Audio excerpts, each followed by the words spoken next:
Welcome to Brazil, everyone. What a day. Approximately 20 hours ago, I was dialing in from Australia, or well, I'm dialing in from Berlin, but I was talking to people from Australia and listening to Sarah's very inspiring speech. And I don't want to take too much time. I just want to mention that last year I moderated also the session from Brazil, and it's kind of the anniversary for me to actually invite on stage with me two of the three speakers or co-moderators today who I met because of Food First Day last year. And they are also part of our amazing Climate Shaper community because they attended our Food and Climate Shaper Bootcamp, what we co-organize with the Food and Agriculture Organization of the United Nations. And so I would like to invite Ivani Pauli, Nicola Gritska, and Renata Cabrera on stage, who will be guiding you through Brazil and co-moderate this session. As you can see, Nicola is representing the social gastronomy movement, and they are also dialing in from different parts of Brazil. Welcome on stage with me. Hi, Julia. So good to be connected. Super nice to see you. Hi. Hello. Very nice to see you. Amazing. Hello. So because we are very conscious about time, I don't want to take up any more from you and would like to hand over the stage. I'm super excited about this session. Thank you so much, Julia. And as a Brazilian by heart, but not a born Brazilian, we decided that I would lead us a little bit through this conversation. And we also brought some special guests with us. So I think at the beginning, we wanted to make a quick introduction who's actually here with us. So I'll start with who I can already see. So we'll go into just a little bit of a context setting. And I think one of the things living here in Brazil, which is just, as we call the session paradox, is that Brazil is the most biodiverse country in the world. And it goes really between the Amazon to the Mata Atlântica. And yet half of our population is facing food insecurity. So there is definitely something wrong. So on Earth Day, that is something we wanted to address as a group. And as climate and food shapers, the three of us, we really felt inclined to bring this important topic here and bring some people that are on the forefront as well of fighting this injustice. So with no further ado, I'd like to introduce, first of all, Ivani Pauli. If you can give us a quick introduction, who you are, and what you'll be doing. Ivani is a biologist, a community manager, and the head of communications at Preta Terra, and is down at the Mata Atlântica. Yes, good night, everybody. I'm happy to be here. I'm Ivani Pauli, as Nicola already introduced me. I'm a Brazilian molecular biologist with a huge passion and interest about food systems. It started first when I was in college and I heard about the human microbiome and its relationship to good health or disease. And I started experimenting and reading a lot about how food influences its composition and our metabolism and even our moods. And then I found out about nutraceutics and how nutrition influences our metabolism. I became specialized in functional nutrition and gastronomy. And that led me into a journey to explore regenerative agriculture and how the way we grow food can also regenerate the planet through holistic soil management, carbon farming, and community building.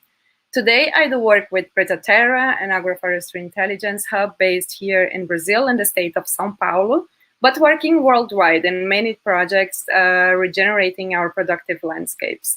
I'm also Future Food Institute, Food and Climate Shaper since 2019. I took the boot camps when it was still in person in Japan and Iceland.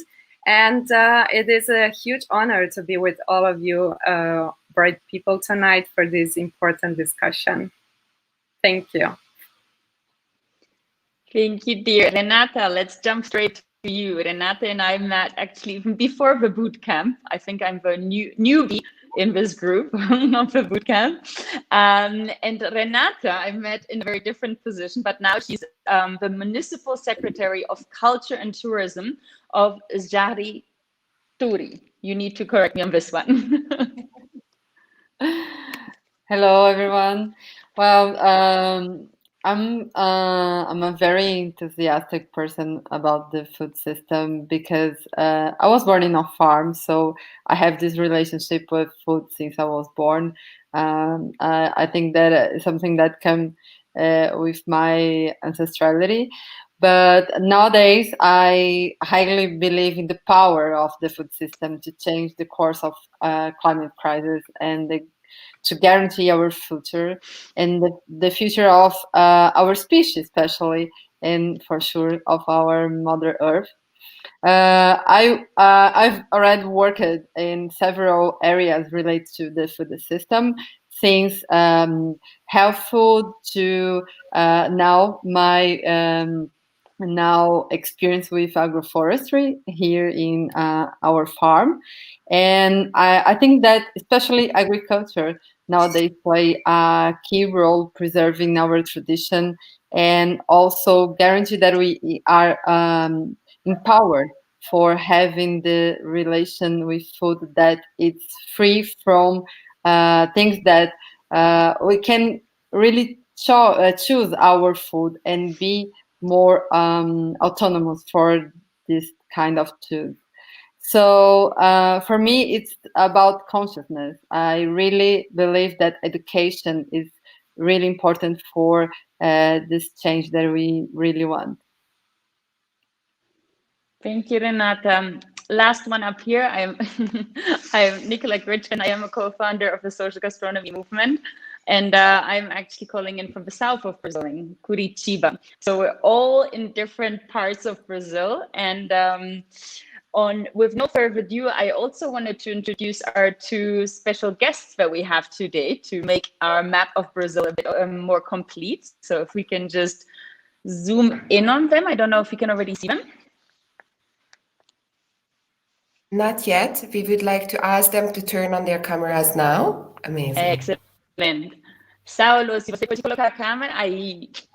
Perfect. Wonderful. So we actually have Teresa and Saulo that are both part of the social gastronomy movement as well. And we'll make a quick introduction with the two of them as well. Both of them actually cooks, but coming from very different angles. So I'm going to go, ladies, first quickly with a quick introduction, Teresa, who you are. But Teresa is a chef, designer, and the founder of Instituto Maniva and Eco Chef Group. And I love it how going from an ego chef to an eco chef. And she's also with a very special campaign that we're going to hear about after, which is Alimenta Manaus. So focusing on feeding Manaus. With no further ado, Teresa, for a quick introduction, and then we'll pass to Saulo so we can start our dialogue. Yes, hi everyone. So good to be here to talk about the earth, this wounded creature. So I'm like Nikki said, I'm a chef. I've been a chef for all my life, and I founded Instituto Maniva in 2007. Now I work making this bridge, this lost link between producers and citizens, and I think food can change many things. That's it. Thank you, Teresa. And with no further ado, I'm also going to make a quick introduction to Saulo Jennings. He's a cook, a community leader. He actually has an amazing restaurant in the Amazonas area, the Casa do Saulo. And he's also the founder of Tapajós Vivo and Cozinha Tapajós, the Amazon, which is a very special initiative, again, but we'll be a little bit after. And I personally was able to be invited and explore some of the beauties of that amazing river. So, querido Saulo, se você quer fazer uma pequena introdução de você, e aí a gente começa com o debate. Hi, sorry, I don't speak English, I speak Portuguese. Boa noite a todas, é um prazer imenso estar aqui nesse debate tão importante, principalmente no Dia do Planeta. Como a gente cuidar melhor do planeta, começando dos pequenos detalhes, dos pequenos grãos de areia que compõem esse planeta e das pequenas gotas de água que formam principalmente uma das maiores bacias que é aqui a Amazônia. E me sinto hoje responsável em unir um pouco isso aí, né? E de captar pessoas, principalmente as pessoas que vivem diretamente na Amazônia e vivem diretamente da Amazônia. Como comer, como ter relação entre a comida, entre a vida das pessoas, entre o trabalho e entre o tão chamado progresso. Então, hoje eu sou responsável por isso, meu trabalho é esse, de fazer essa união e como essa união ser mais harmônica e melhor para o nosso planeta Terra. Obrigada e obrigada por seu lindo trabalho. So I want to throw out a first question that links us directly to the title of the session as well, about the biodiversity of Brazil being a paradox. So I want to throw it to whoever, since we want to open this as a bit of a discussion. Whoever wants to jump on the question, jump, and we can further then deepen the dialogue around it. But my question is, how did we get there? Like, how is it even possible that Brazil offers everything to us, and yet we have half of our population going food insecure? Don't be shy. Otherwise, I'm going to call on you. We should speak. That's the idea. We just yes. Okay. Go, Teresa. Yeah, I think to talk about hunger is a big subject, because everyone knows that today in the world there is enough food production to feed everyone. So it's not a question of production, it's a question of distribution. And if we talk about distribution, we talk about distribution of also wealth and finance world. So that's why we have this paradox. Like the Amazon, like you said, Nikki, is the birthplace of the largest amount of biodiversity in the world. Although it's this very important place, many people there are hungry now at this moment. Like you spoke about the campaign that we started, Instituto Maniva started there. We started because there are some eco chefs that live there, some of the chefs of my group, and I phoned them up when I heard they were, like having problems with oxygen because they lack oxygen.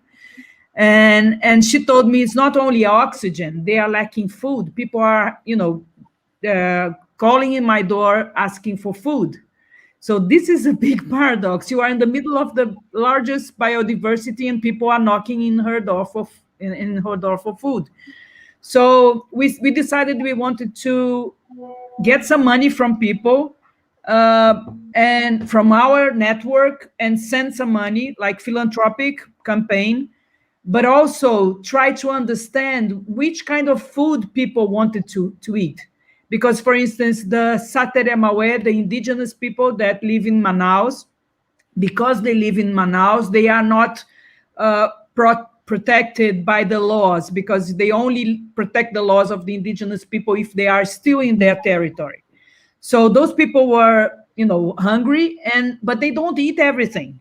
For instance, they don't eat garlic and onions, and people were giving them garlic and onions. They eat manioc flour and fish every day, and people weren't giving them manioc flour and fish. So we decided to make this network to understand who these populations were, what they need to eat, not only for survival, but only for their mental health, their spiritual health. And so we mapped the production, we mapped the people that extractivists, agriculture, fishermen, and we mapped the group, the people that needed to be fed. So what I mean about this, it was a wonderful campaign. We got money very quickly, even from abroad. But the thing is, that shows how it's a question of distribution, it's a question of connecting those lost links. And I think this is really an issue of how to make this weave, this beautiful, I don't know, like embroidery of earth, like connecting all the people that should be connected anyway, but they are not. So I think I'll leave it here.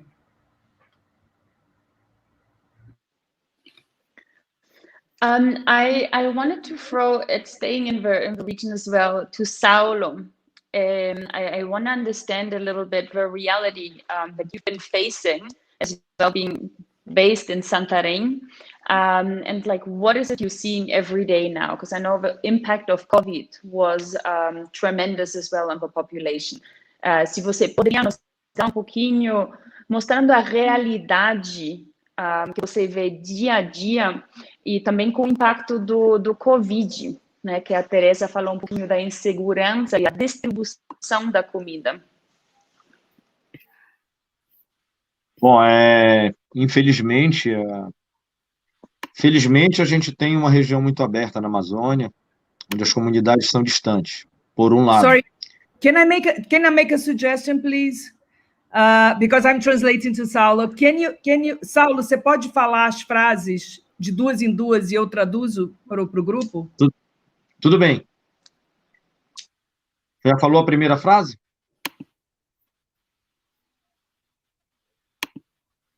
E, Teresa, tá me ouvindo aí? Estão ouvindo?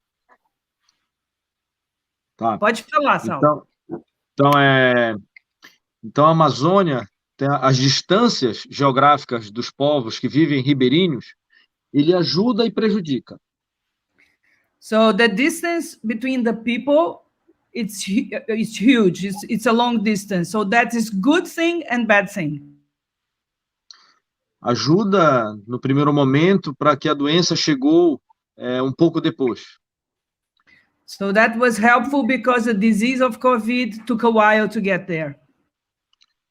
E prejudica porque quando eles precisaram de assistência médica, ficaram distantes. But it was bad when they needed help from healthcare, it was far away.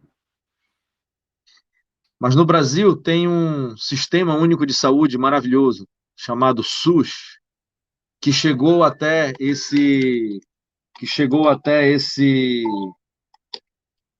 povo que está afastado dentro da Amazônia.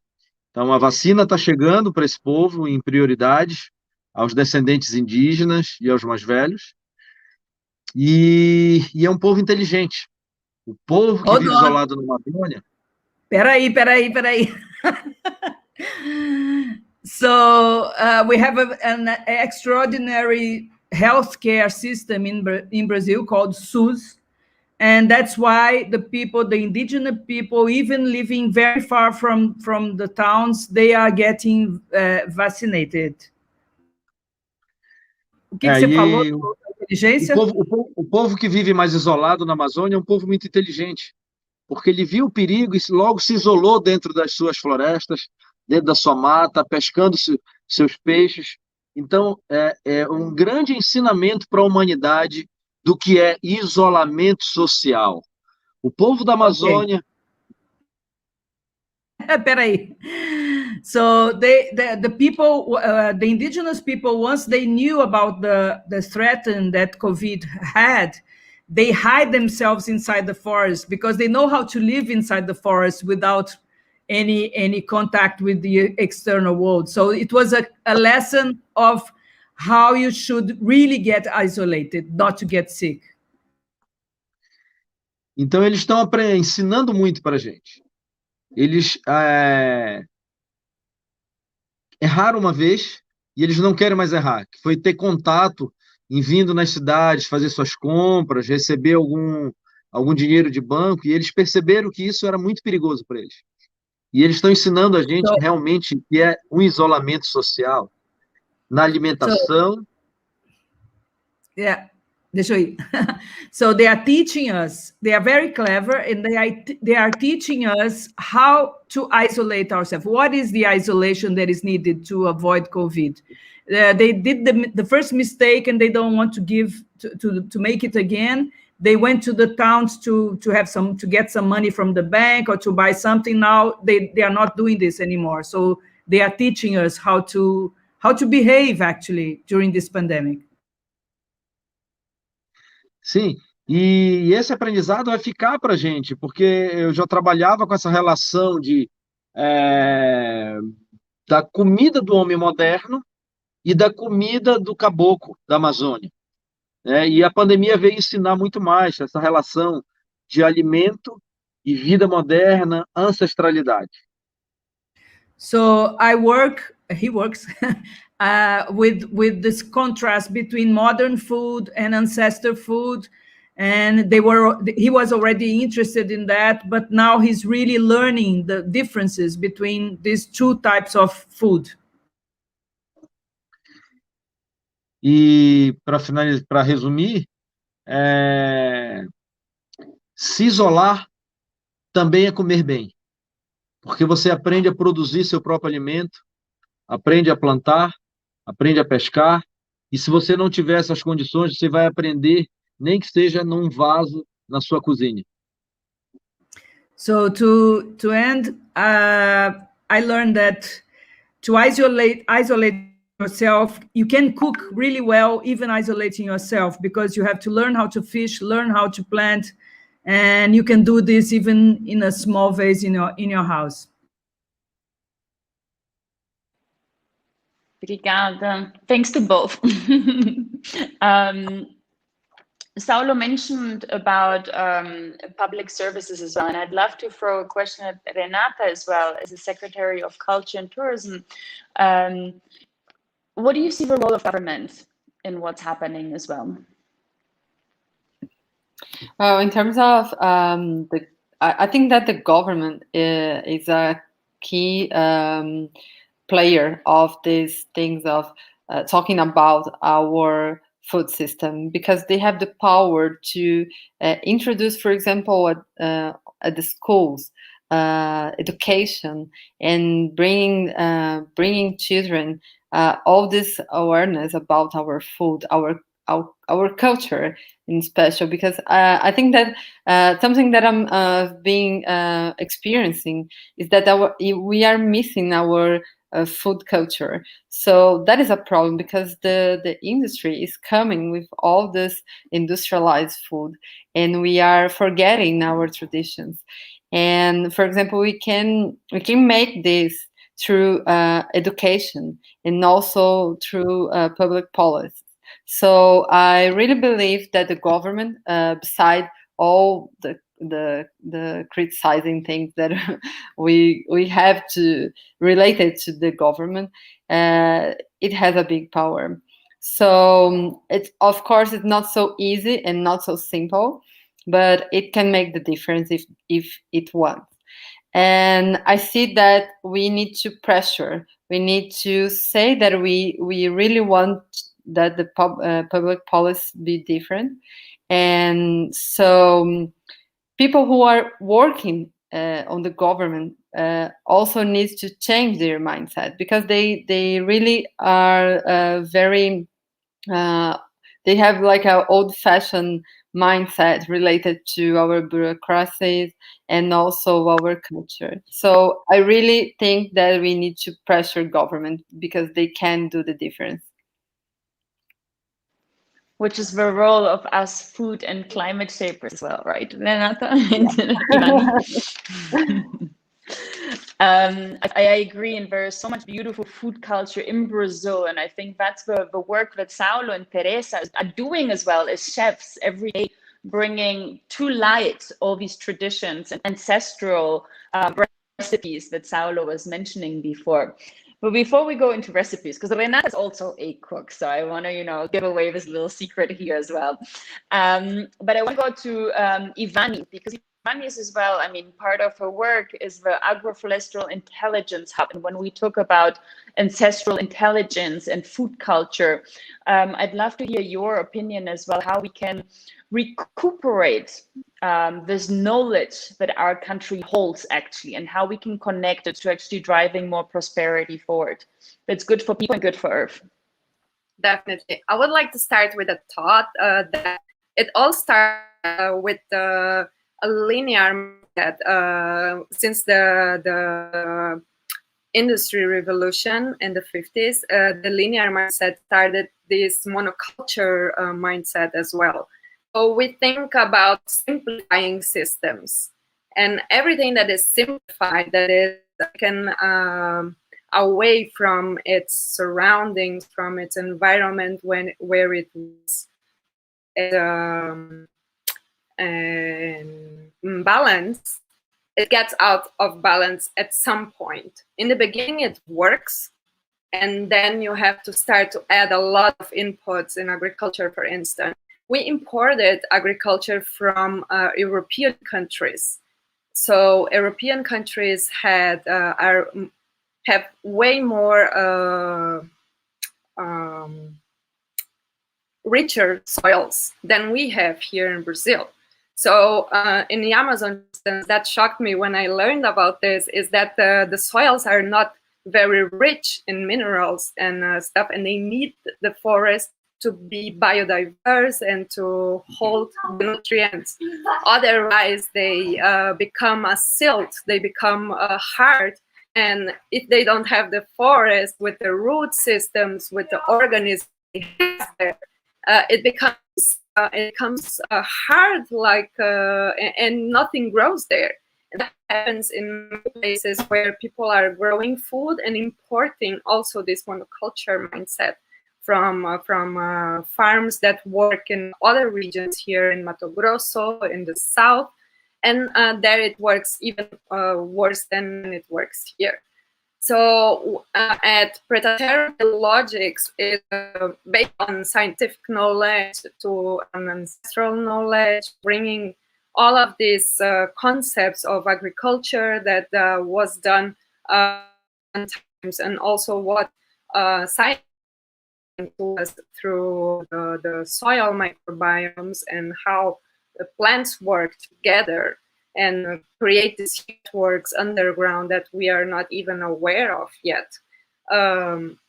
We try to bring these concepts of little drops of complexity into the agricultural systems. So bringing trees, for instance, to start the cycling of the nutrients again, to cover the soils, and then bring different, also trying to bring diversification of crops, which improves the resilience of the farmers for income, for soils, producing biomass as well. So,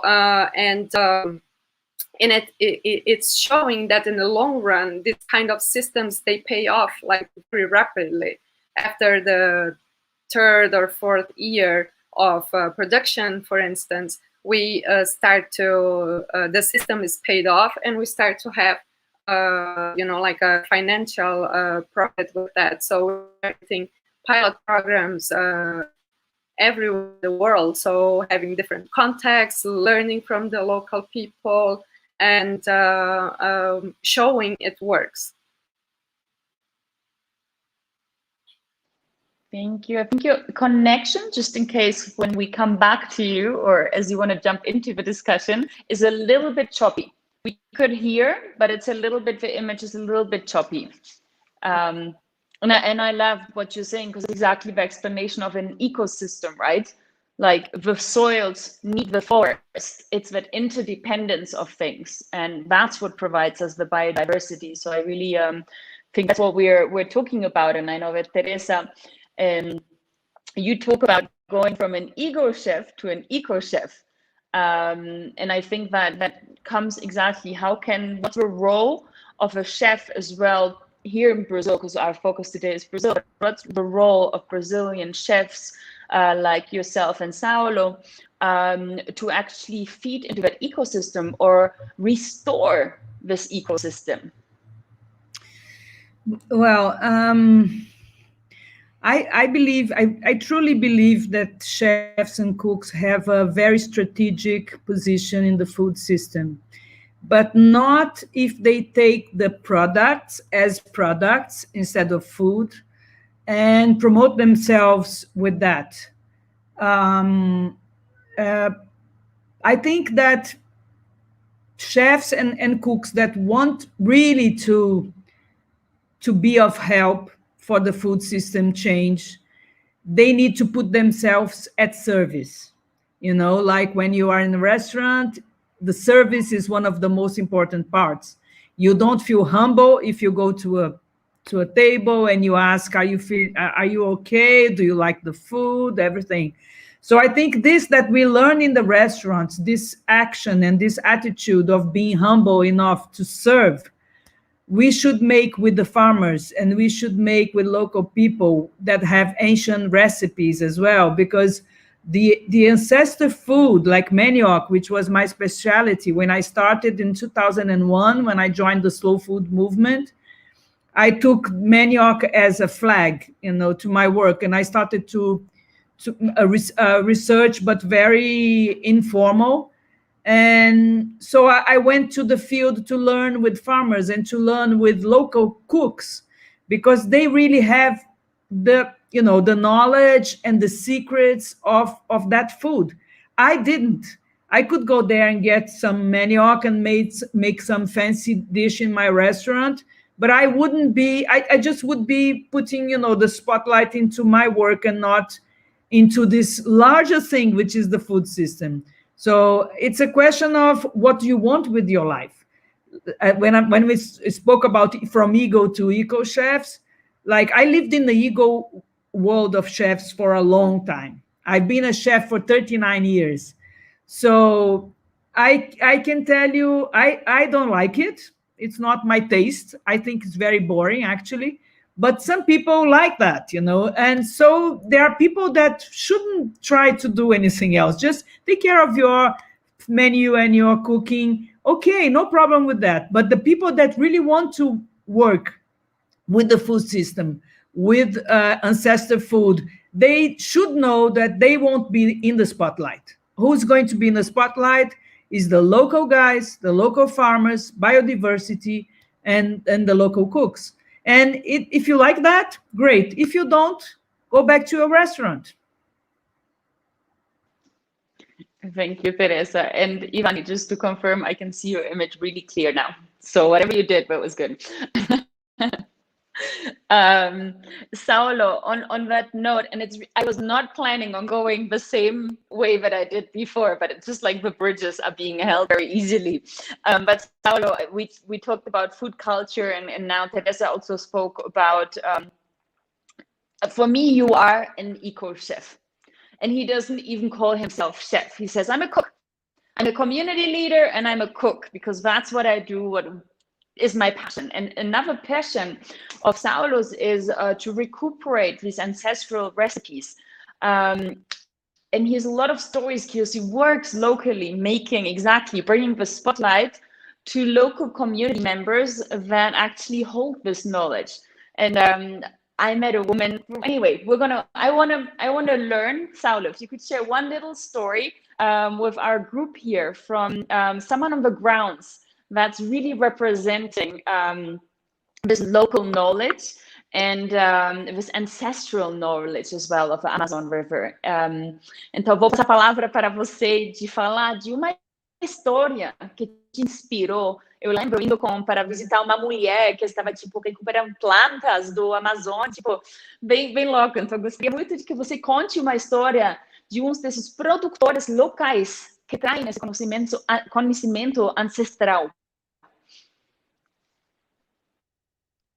Nick, são diversas histórias inspiradoras e diversas histórias de conhecimentos locais, de conhecimento ancestral, e que usam até hoje.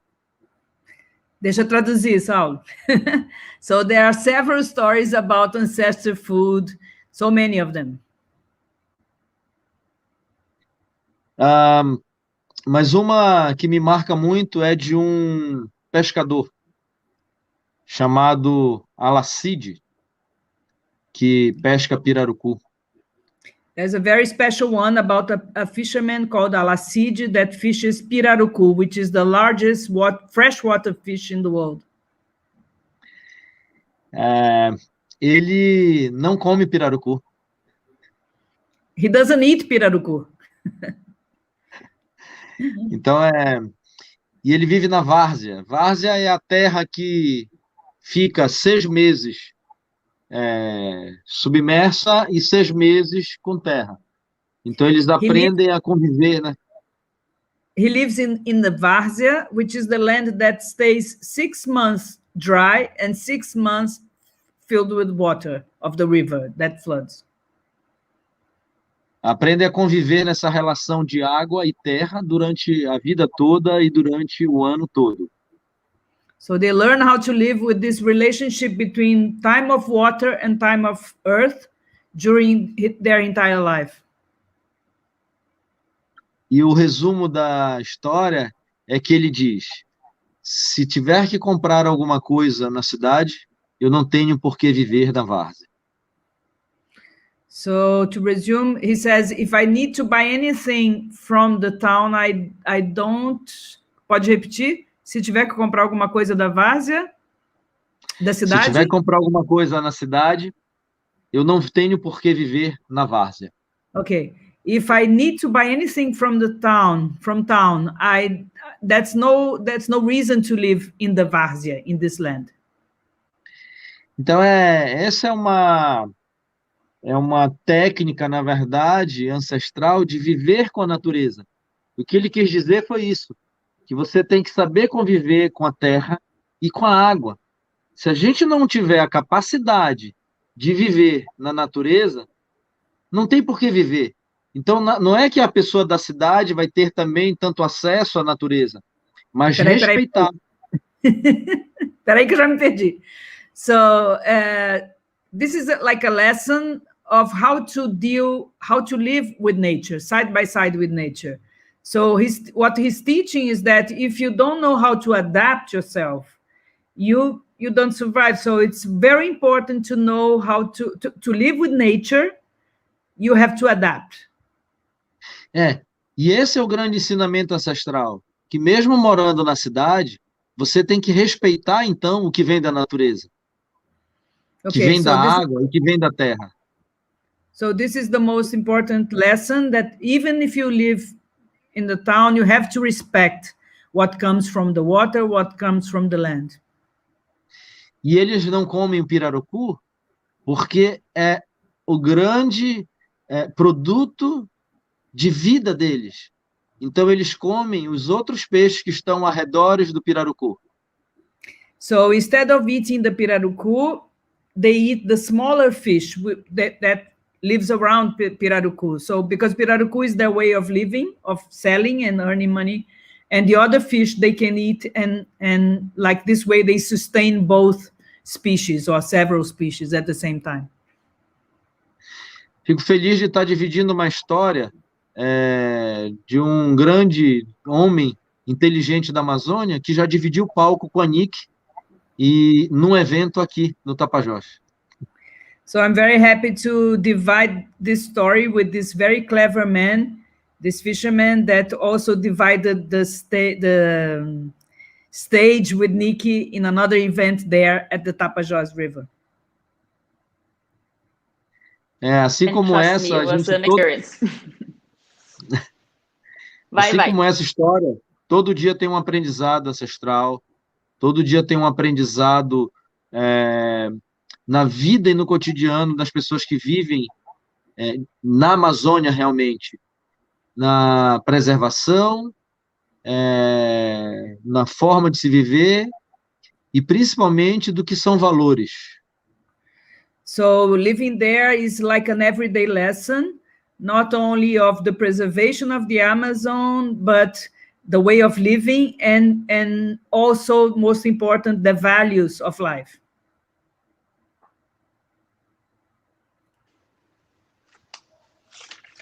Okay.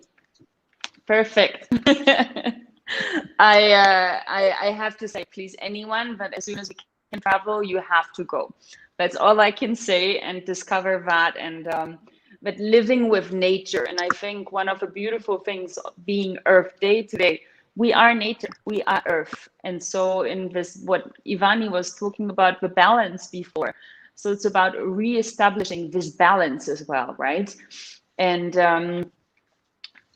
Renata, I promise I was not trying to go the same exact order, but it like created this perfect bridge. You spoke about consciousness in your introduction, and I think we need a renaissance. Like we can no longer wait. We need this awakening, right? So if you could speak to us a little bit about this consciousness, this awakening that's happening in Brazil and needs to be accelerated, I think that would be amazing.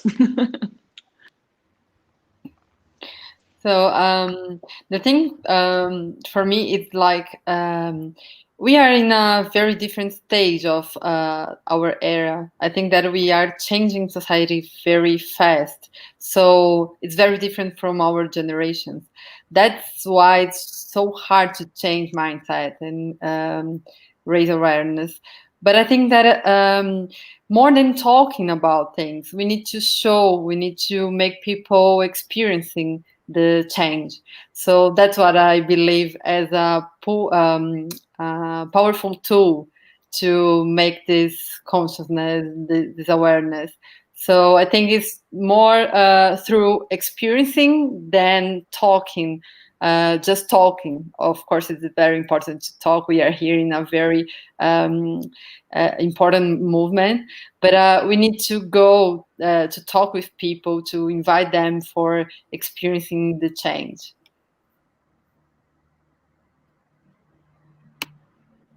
Talking and educating.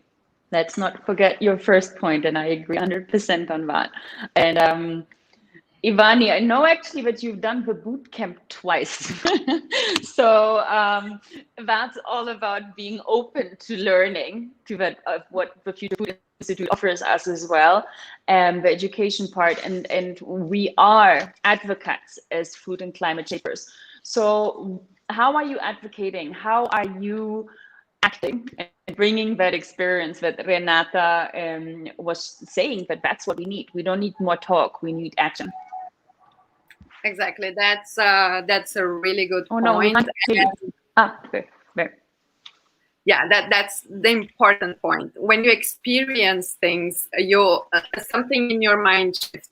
It's like the astronauts when they go to the space and they have the overview effect of the Earth, and they saw it so, and it's so fragile at the same time, and we don't realize this when we are here on the ground.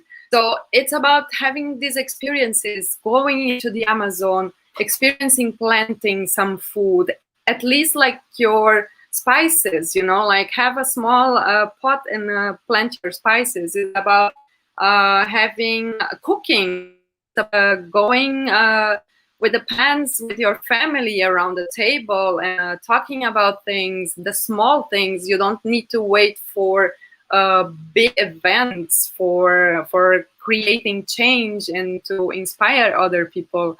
And I'm trying to, since I took the boot camps in Japan and in Iceland and twice online, being a local host here from Brazil, bringing amazing people and amazing work that it's being done here. I think it's everything. It's the way you talk, the way you eat. You buy local food and then you cook together with the family. You plant a little bit and then you advocate on your social media. Look what I've done today. Like maybe you inspire other people to try the same thing, and then it's always a ripple effect. It's never too small a thing for it to be ignored, or for you to be lazy or think that your action is not going to count. So what I'm trying to do is that, and I started with the food and metabolism and all of what happens after you take in some food.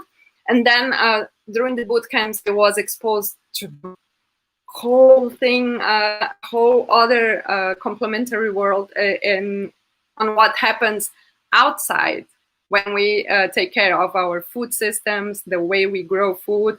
It's all connected, and I see the beautiful connector is the microbiome in our guts, in the soil. What's good for the microbiome in the soil is good for the microbiome in the gut.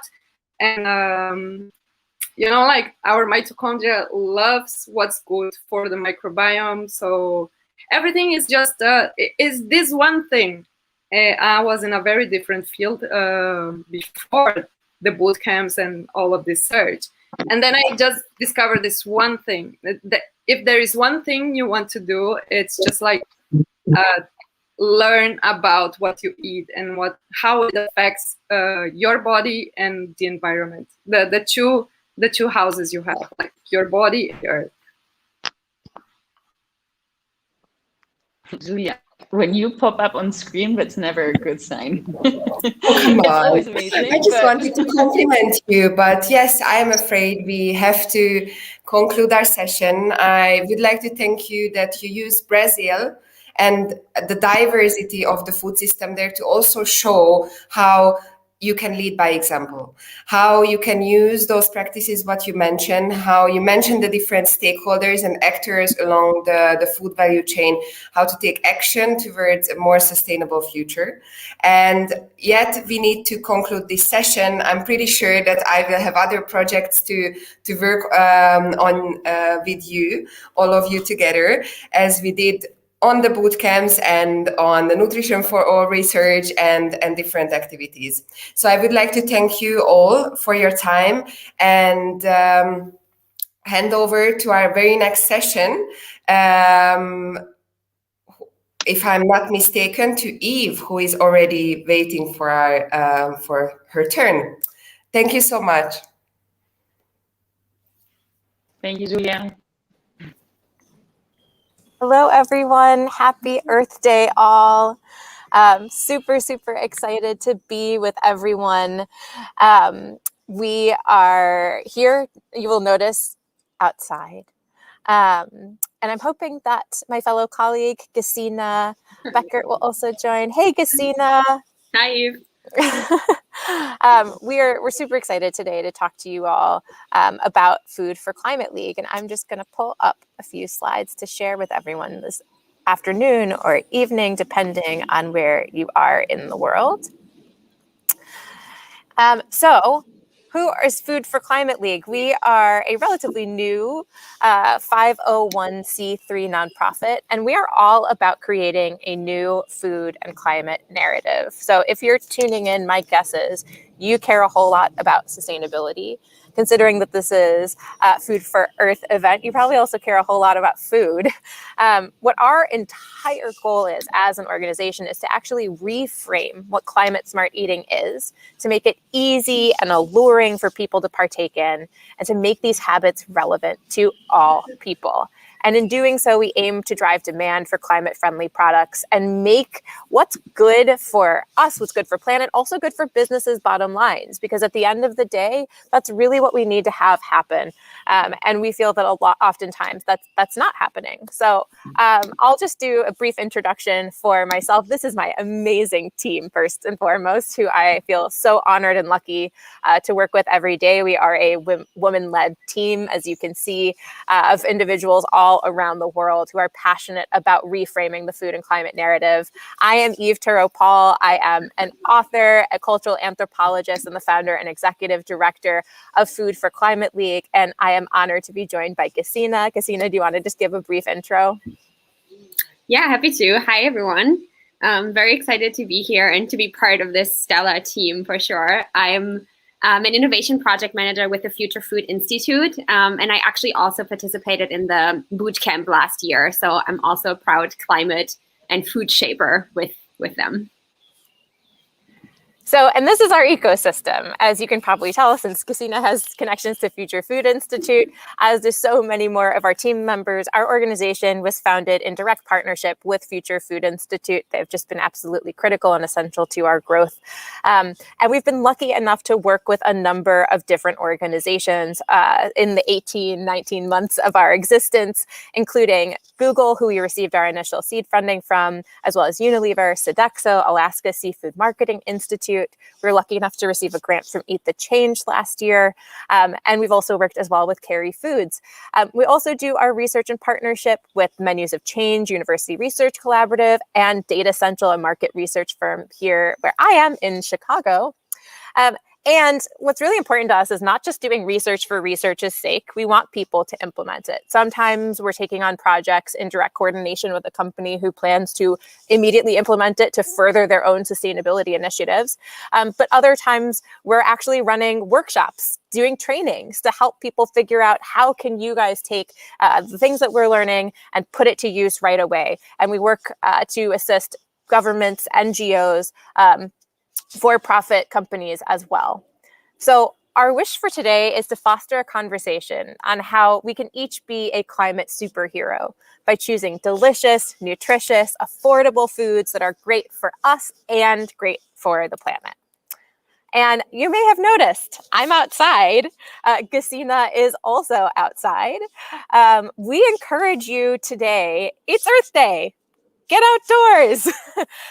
Not that we don't want you to look at the slides that we labored over, but really we're perfectly fine if you turn this on your phone, turn off video, and just listen to us. We, whether it's right now or later or even tomorrow, please do enjoy the outdoors. And we're going to start things off with a little bit of an activity. So we're curious to know whether it's been hiking or camping or gardening or perhaps hoarding houseplants in the chat, which I believe is available for everyone. Yes. Getting used to the streaming network we're on. Have you been spending more time in or with nature this past year? And if so, what have you been doing to connect? And we're going to come back to that later to look through what people have been saying. So a little bit of the setting. Food for Climate League was really founded on this understanding that people are concerned about the climate crisis and they're obsessed with food, particularly millennials, Gen Zers. We spend a disproportionate amount of our discretionary income on food and spend a great deal of our time on focusing on food media. We also know that food is the clearest avenue for impact on both human and planetary health. Yet, a lot of sustainability initiatives are remaining niche instead of the norm. Oftentimes products, campaigns, they're not earning the traction that they could be. And what we believe is that this is in large part because we often talk about these issues in a way that turn off a lot of people, make them feel as though they're not a part of this conversation, that this way of eating is not relevant to them.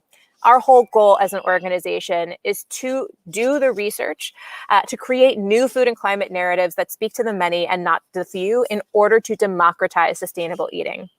We say that we want to show people how these sustainable ways of eating can help you feel more in control over your own health, connected and bonded to a community, and empowered to change the world.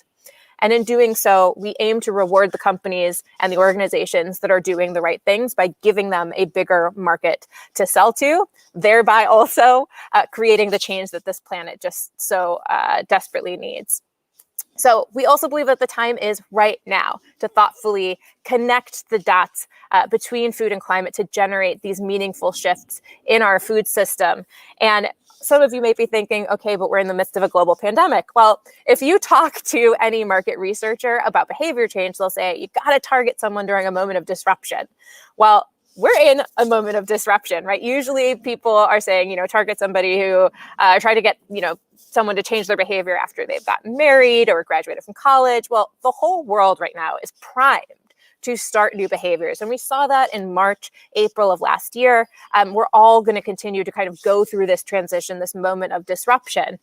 Furthermore, food is democratizing sustainable eating is in and of itself a form of social justice. What we're really talking about here and what we are so passionate about as an organization is speaking to a wider diversity of people and really connecting the dots between the fact that there's such a wide array of ways of eating in a sustainable manner that can be culturally relevant, accessible, affordable, delicious, totally Instagram worthy, but also with the ability to empower communities who are, we believe, too often being left out of the sustainability conversation. So another reason why the time is now is that, in fact, concern about the climate has actually gone up over this past year. As an organization, I remember March of last year, around Earth Day of last year, thinking, oh my goodness, we're going to lose momentum. People are going to be focused on their personal health instead of the planet and the environment. That's not what's happened. People have become more concerned about the environment. So really, this is the moment. We need to harness this moment because food can save the earth for us. This is also something we talk about as an organization. Earth will be fine. Mother Earth will be fine. It's us we need to worry about. So I'm wondering if anyone has been writing in, have you been spending more time in nature this past year? And if so, what have you been doing outdoors?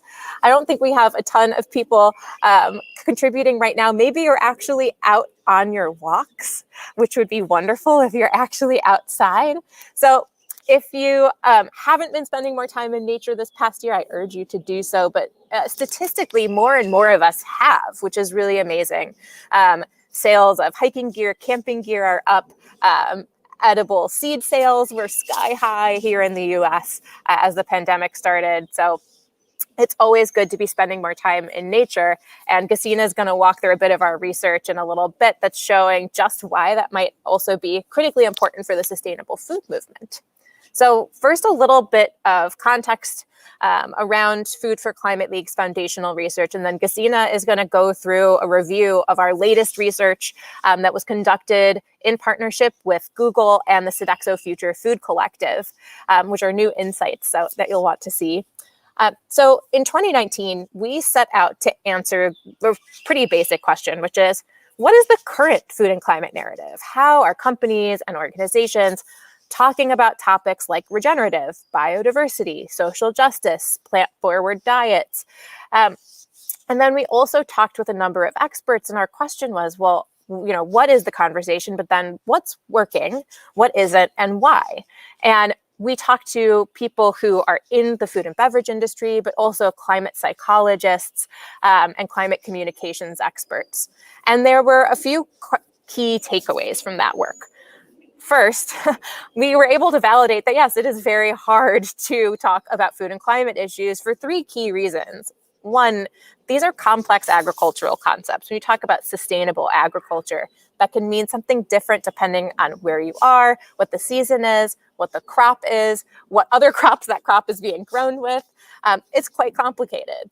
The second part that makes this really difficult, and this was super interesting for me, was to learn really about the difficult emotions that climate content can trigger. Really talking to experts who revealed to us that even though it might not be top of mind, in fact, sometimes we might not even be aware of it, talking about the climate can oftentimes bring up really difficult emotions like anxiety, guilt, or grief that can cause people to just turn off, shut off.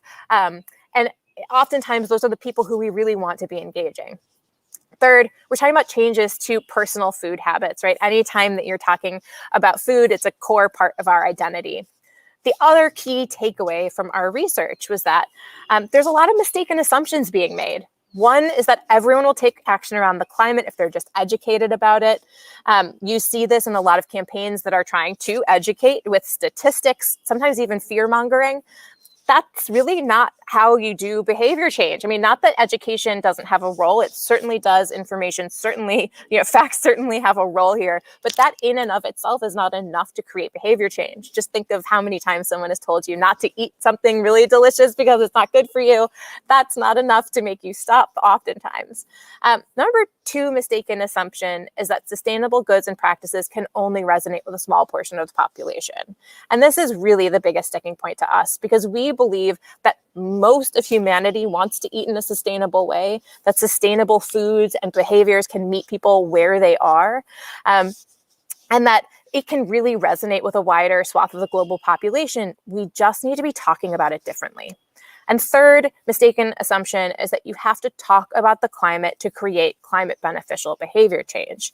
And what this was really getting to is that sometimes someone can be educated about what's happening. They might know, they might also care, but talking about the climate might be triggering those difficult emotions in them. And the reality is there are so many wonderful, directly accessible and relevant ways to be eating in a sustainable manner that we don't really need to be even talking about the climate oftentimes in order to guide people towards more climate beneficial behaviors. The reality is there's a lot of missed opportunities here when it comes to what's on our plate. The FAO estimates that 75% of the world's food is generated from only 12 plants and 5 animal species.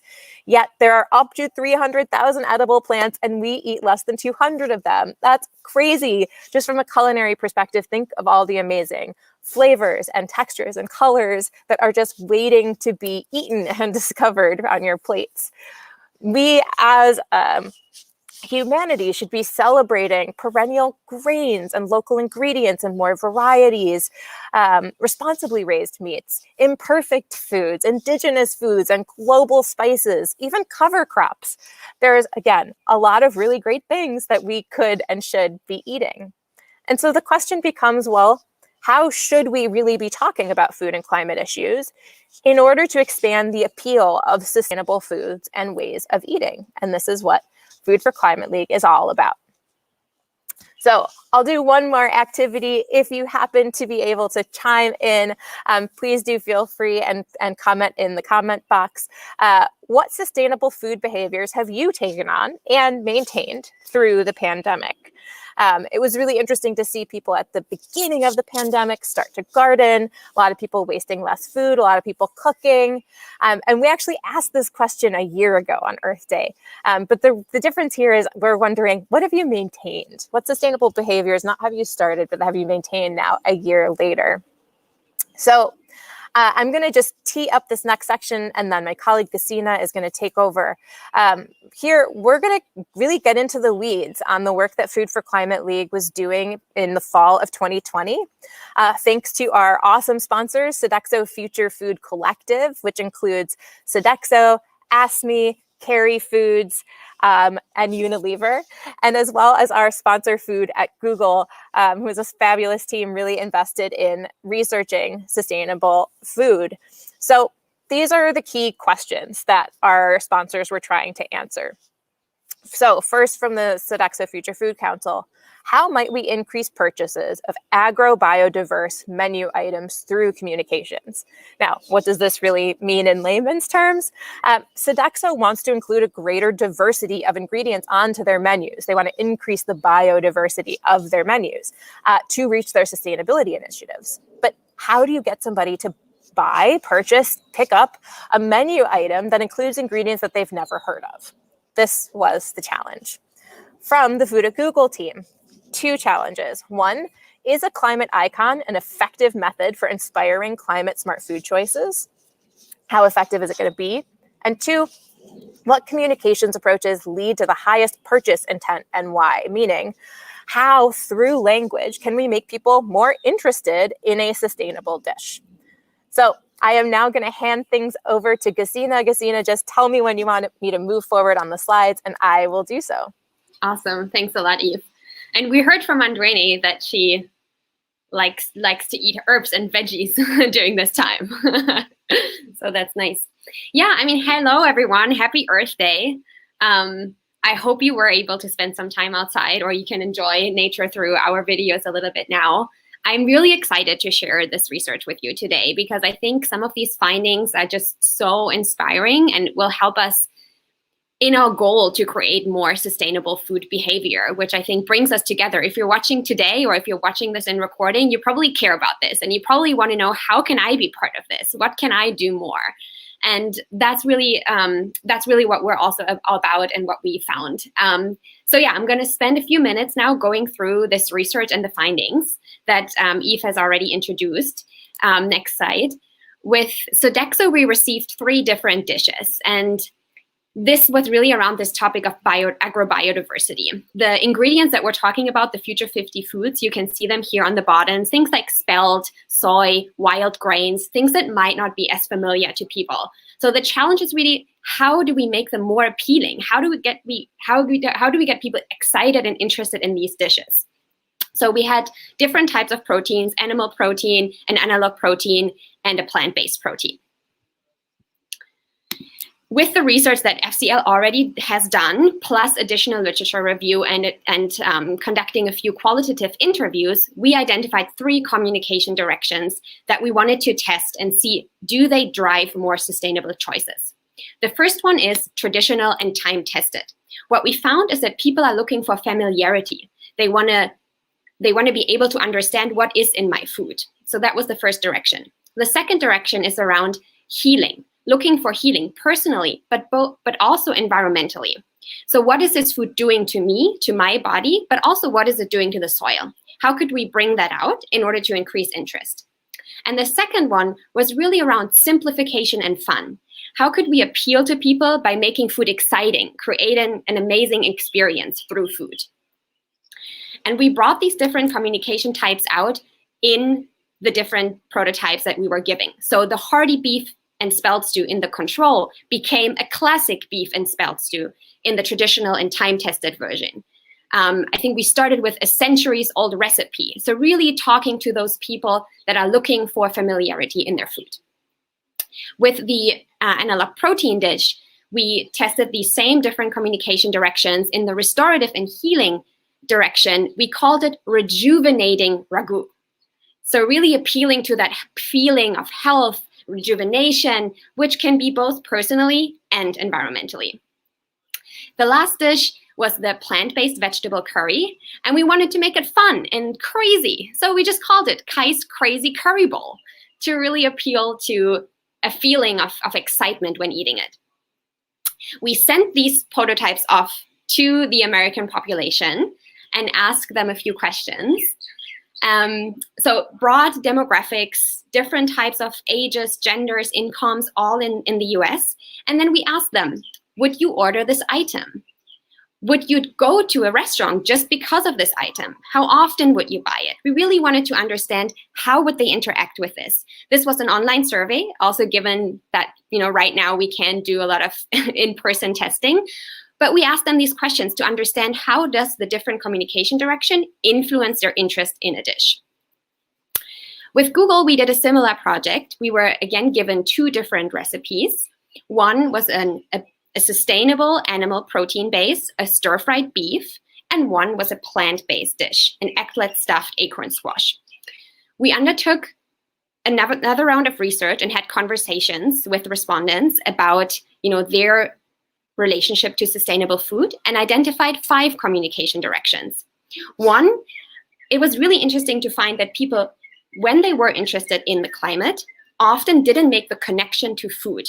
So we wanted to make that easy. We wanted to show them directly, how does this food impact the climate?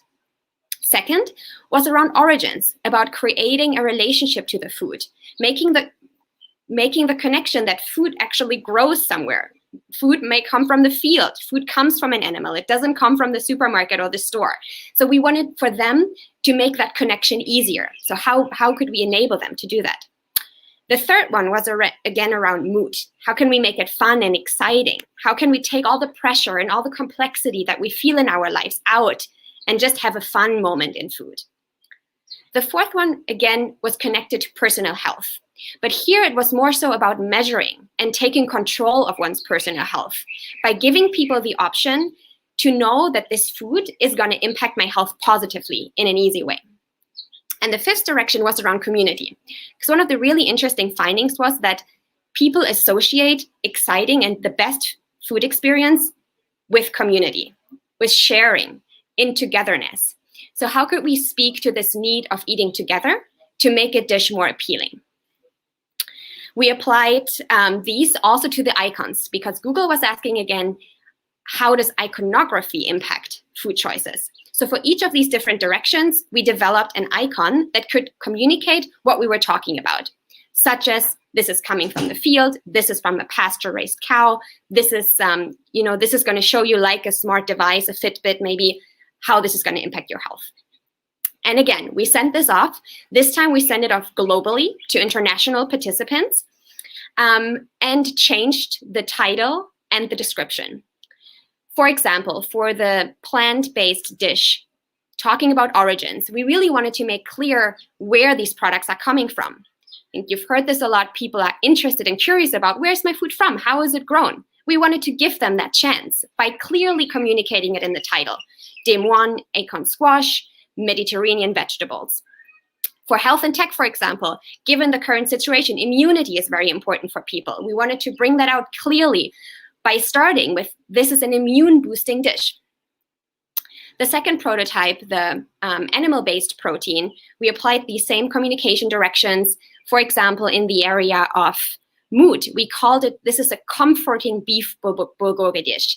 So really to inspire that feeling of, oh, this is going to make me feel relaxed. This is going to make me feel good. How would this communication inspire people? And This time, beyond the demographics and the questions that we asked before, we also asked questions around their psychographics. We wanted to dig one layer deeper and understand what are these people feeling? How are they doing in this day and age, where we all know it's so different. We're experiencing something that we've never experienced before. How is this influencing people's anxiety levels? How do they still connect to community and to nature when they may be constrained to their homes and they can't do what they usually do? So this gave us another layer of understanding of what drives decisions. And now we can share some of these findings that are really, really exciting. So the number one is language alone can shift purchase intent. So by changing just the description and the title, we saw a different purchase intent from our respondents.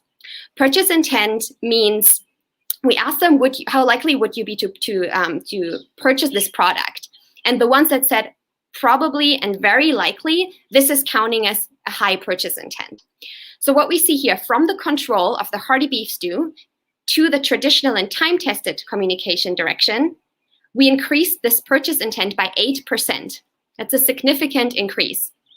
Similarly, in the analog protein dish, from the vegetarian butcher spaghetti bolognese in the control, changing it to rejuvenating ragu, speaking to this need of healing, we were able to increase the purchase intent by 5%. The second finding was that eaters are already open and willing to taste and try plant-based and analog protein dishes. Maybe we don't need to be so concerned that they will actually be able to try. We can tap into this opportunity. How this showed up was that the control dish across the different dishes, and this is the Sodexo project, received a similar purchase intent. So without changing any language and applying any of the communication direction, there was already an interest in the analog protein dish. Now you may say spaghetti bolognese is also something that is familiar and that people may know, so we may want to try this more, but we were really inspired to see that already there is an interest in trying them. The third one is that the purchase intent of a dish really varies by demographics. And this matters. It really matters to know who you're talking to in your communication. This matters in general, but in food specifically. So think about Sodexo's food service options. They may serve food in a college campus or at an office. Very different people that will daily choose these options. Our research showed that if you want to talk to millennials, the restorative and healing communication direction is their preferred option. If you want to talk to boomers, go with a traditional and time-tested variation because that is what resonates with them. Our fourth finding was around the relationship to nature. So this comes from the psychographics, and these are indications that we found, and we'd be excited to continue this research. But something that we found so inspiring, and I think for me it was one of the most interesting findings, and one of the reasons why we asked you to go outside and to explore nature is that it really changes how you make decisions, how we make decisions. We found that 58% of the general population that we tested feels intimately connected to nature. Now, we just looked into this nature cohort, what is exciting for them, and we found that all plant-based dishes, no matter the communication direction, had a much higher purchase intent than the general population. So by changing one's connection to nature, we maybe influence their sustainable food choices.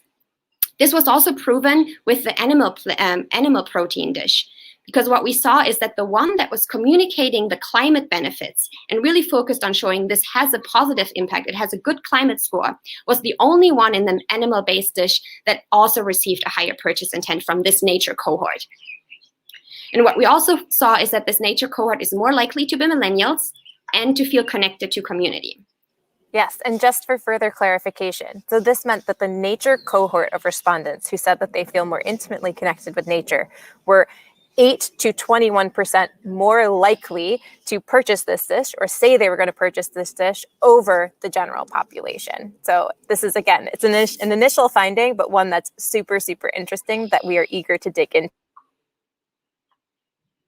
Yeah, thank you, Eve. The next one is also related to these psychographics. So still more of an indication, still warrants further research, but gives an interesting perspective to look at how to influence food choices. And it's around emotional hungers and feelings. So we asked people to rate, to agree or disagree on certain statements. One was, I feel strongly connected to a community, or I rarely feel lonely. So the people that here disagreed do not feel connected to community. They do feel lonely. And we saw that in this cohort where connection is missing, the communication direction appealing to mood and community through food was actually resonating much better. What we saw here was a 15 to 17% higher purchase intent over the control. And interesting, lastly, icons had an unclear impact. So while testing these icons, we were looking for indications in the feedback from our respondents of how they were talking about these icons. So to clarify, we didn't ask specifically what they thought about an icon. We just added it to the overall dish. We changed the communication, and we changed the title, we changed the description, and we added an icon. And then I reviewed almost 9,000 responses to understand, did people pick up on this icon? Did they actually comment on it? Did this change anything? And what we found was that few people actually picked up on it. We saw that in the US, only 0.2% mentioned the climate score or anything related to the gamification, to the app, to where food was coming from. It was a bit higher in Europe and in Asia, but overall, the language seemed to matter much more. And this is also something where we'd like to go deeper to understand, is this true, and how did the online environment impact people here? And but in general, that is what we found. So in summary, there's 6 really interesting insights. Language alone can impact sustainable food choice and appeal. Language matters. Second, eaters are already open to plant-based and analog protein dishes. We can tap into this opportunity. 3, the way a dish is described appeals differently among different demographics. So it is important to know who you're talking to, know your audience in order to appeal to them. 4th one, relationship to nature likely impacts sustainable food choices. What does this mean? How could we bring nature into the environment of making food choices? The 5th one, emotional hungers likely impact sustainable food choice and appeal. So how can we speak to these emotional drivers? We can probably all relate that when we feel sad, we choose a different food than when we feel happy and excited. And the last one is around icons that had an unclear impact in sustainable food choice, which is really something we'd like to further explore. But originally, language seemed to matter more. Yes. Gesine, thank you so much for walking through these findings. Gesine was really leading so much of our work last year. And again, this is just the tip of the iceberg. You know, we were limited in the same ways that everybody was by having to test everything online. But we were super, super excited by the fact that we found so many statistically significant findings, even amongst this cohort of online survey takers. So again, this is why we want you guys to be outside. We're really eager to see with further testing whether this relationship to nature will drive sustainable food choices, and also dig into all of these other aspects as well. So again, the time really is now for us to be focusing on these new ways of talking about food and climate. We're in this really unprecedented moment in time when people want to regain a sense of autonomy. They are concerned about their personal health, but also their community, right? We're in a real moment of thinking about others as well. We are also like very much seeing the impact one person can make and the ripple effect of that. We're watching as nature heals itself. I remember at the very beginning of the pandemic, seeing all of these different stories about how nature was so rapidly restoring itself with less people out and about. There really is a collective energy at this moment of global citizenship. And again, we're all primed for big changes in our behavior. We, those of us who are so passionate about this topic, need to capture this moment. It's time to start talking about these ways of eating in a new way. Also because so many of us are already taking on sustainable food behaviors. We're buying in bulk, getting more dried goods, canned goods, eating locally, eating seasonally, wasting less food. And again, if you guys want to chime in, tell us what sustainable food behaviors have you taken on during this period of time and actually maintained through the pandemic. We are eager to hear from you. Andoeni had said that she's eating herbs and veggies from her mom's garden. I know that so many of us are. But again, there's this really amazing thing that's happening in this moment, that people are starting to familiarize themselves with their local food systems. There's a lot of people who for the first time were even just thinking about how their food gets to them and the people that were required in order to get that food to them. And we're just super excited to see the behaviors that people have taken on. Our approach as an organization is to focus on our core human needs. How might we talk about sustainable food and sustainable food behaviors in a way that's relevant to people's emotions, no matter where they are emotionally? Whether at the core of things, you're really craving a sense of control and safety because this world is crazy and stressful and difficult. We can be really focusing on the nutrients in our food, the immune boosting properties in our food, the flavors, the affordability, with community, which all of us are so desperately in need of right now. We can be celebrating the heritage that we can bring to our plates, the regional parts of, what we can honor regionally on our plates, and also indigenous ways of eating, heirloom grains, all of these different ways of connecting to a sense of a wider community, but also our local communities. And then purpose. How can we empower people through their food choices? Connecting, again, what Gesine is talking about, connecting the dots. How do we get people to make those connections? Maybe it is through a carbon label, maybe it's not, but maybe it's also about talking about being a change maker, talking about doing things that are climate smart. And the more that we start to connect these dots, the more we can engage. So in leaving you all, or getting ready to leave you all, we really would urge each and every one of you, whether it's this evening or it's tomorrow morning, to reconnect with your food and drink. You know, our findings were primarily about feeling intimately connected to nature, but one of the most beautiful things about eating, of course, is that you're consuming nature. And so we do have a mindfulness meditation that I think Gesine is going to share in the comments that you all can be taking home with you. And I urge you to listen to it tonight or tomorrow as you're having your cup of coffee or tea. So as an organization, these are just a few of the things that Food for Climate League offers. We do original reports and custom surveys, a lot of different innovation sprints. Really what we are focused in on it is interviewing people through a number of different methodologies to get to understanding their emotions, where they are, what sustainable food and food culture looks like in their worlds.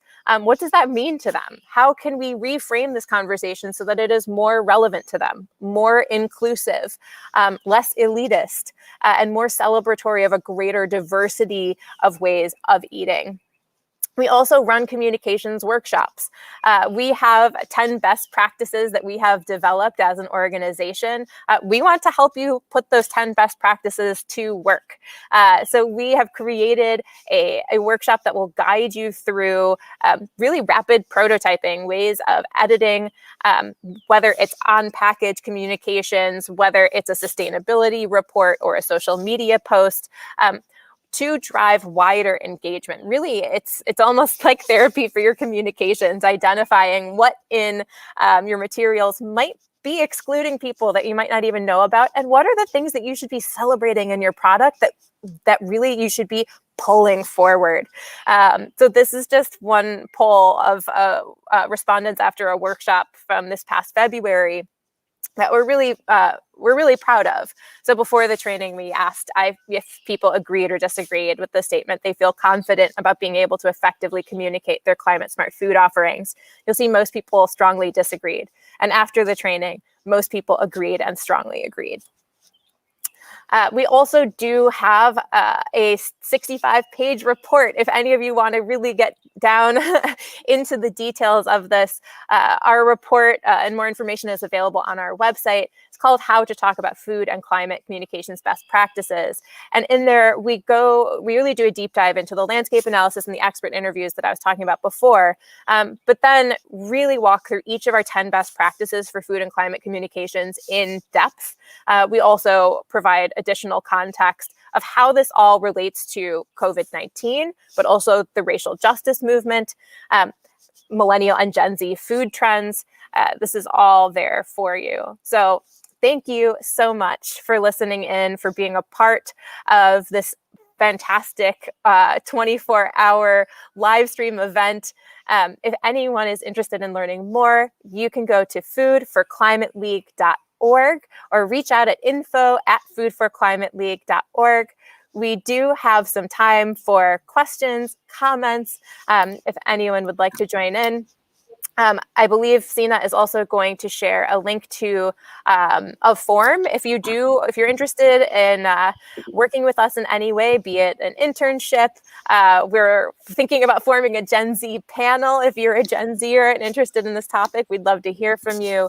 And as always, we're always looking for additional sponsors and collaborators to really fuel our efforts to do more research, but also then creating plans for NGOs and government organizations and companies implement our findings so that we can drive forward the sustainable food movement that is just so desperately needed. Yeah. So, Sina, I don't know if anything is coming in. I feel like I can't see the comments on my side. Yeah, they're on the right. I don't see anything coming in right now. Okay. Yeah, but wow, what exciting insights. Maybe if we have some time now, I think we have like another 8 minutes. Yeah. What for you was really eye-opening, given that you have done so much in this space? So I think that one of the other areas that I would really love to be doing additional research is on the emotional implications of this work. So we're in a moment right now when we're facing a global population with sky-high rates of loneliness and anxiety and stress. And the fact is that does change, right, our food behaviors. And so often when we have those elevated rates of stress and anxiety, we just want comfort food. We want things that are familiar and enticing. And what we're talking about here is actually driving people towards new ways of eating. Change is hard when you're uncomfortable. But I was really heartened by the amazing shifts in purchase intent that we saw amongst those who said that they were lonely, missing community. It's important to note, so we shifted the purchase intent 15 to 17% over the control amongst that cohort. But that cohort in general was just less interested in the plant-based dish. And so there's still a hill to climb, still a lot of research to do to figure out whether it requires shifting the recipe, the ingredients itself, in order to make it more relevant to people. Maybe it's associating it with a dish that people are more familiar with that brings them comfort. Maybe that, eggplant stuffed squash should have been in a taco. Or on a pizza, something that people could just relate to a little bit more. I don't know. What about you? What are the kind of the areas of food and climate communications that you're interested and excited about? Yeah, I mean, for me, it was so new to work with the Food for Climate League in really going deep into these emotional drivers. And I think just by it's almost a year that we're working together, I expanded my horizon so much. So I would really encourage people, because I often felt a little stuck. Like, what can we do? How can I talk to people? I know there is exciting alternatives and we can make it possible, but I didn't feel like I had the right angle to do it. And I think just by working together and diving deeper into this, there is an opportunity to really change that and feel myself more empowered. And I think that's also something that came out in all the research, that so many people of us who want to drive change often feel like they're not enabled and they don't have the tools to do that. So I think that's really exciting about this work, is that this can make tools much more available to many more people. Yes. I'm also seeing the notes that perhaps there isn't a way for people to be adding in their comments right now super directly. So anyhow, I apologize if anybody was trying to comment. Please do reach out to us, info@foodforclimateleague.org. Just, kind of leaving things on, this positive note. There's been a lot of announcements today about new carbon initiatives. I do feel like this Earth Day has been different than other Earth Days. And maybe that's just the people in my world and in my circle, but I think that there's a lot of energy around this work. And for all of you who are working in the food space, there isn't a more important side. There isn't a more important area that anyone could be working in. Food impacts us physically. It impacts the world so significantly, but it also impacts us emotionally. And so those of you who are out there doing this work to drive a more sustainable food movement, we applaud you. We as an organization want to assist you. We want to collaborate with you. So please do reach out. We're eager to be doing that work. On the communications front, I think there's also this untapped, I love the birds. Casina's in Hawaii, by the way. If you want to feel envy on every single business call, work with somebody who's in Hawaii. But there's so much energy right now around these ways of eating, and some of the most exciting things that we're seeing is a growing understanding of the diversity of ways to eat sustainably. So how this is showing up in people's lives, there's so many different ways for this to come to life. It can be using everything that you have root to stem. It can be using local ingredients, heirloom ingredients. And that's the part of the work that I'm really excited about. And I'm also excited about as an eater, all the things that hopefully will be on menus very soon. So hi, Julia. Hi, Eve, Casina. Thank you so much for sharing all these insights. I find it very interesting because I myself never done research taking so much of the psychological elements into account. So I wanted to thank you all, and I'm pretty sure that our audience, maybe those who are watching the recording later, can get in touch and learn more about your findings. Yes. So thank you so much. Also very happy to see another climate shaper on screen. And before we go and introduce the last one for this 24-hour marathon, we will have some bites from the Transfoodmation. So thank you so much for your talk. Thanks so much for having us. Have a good evening, day, everybody. Bye-bye. Thank you.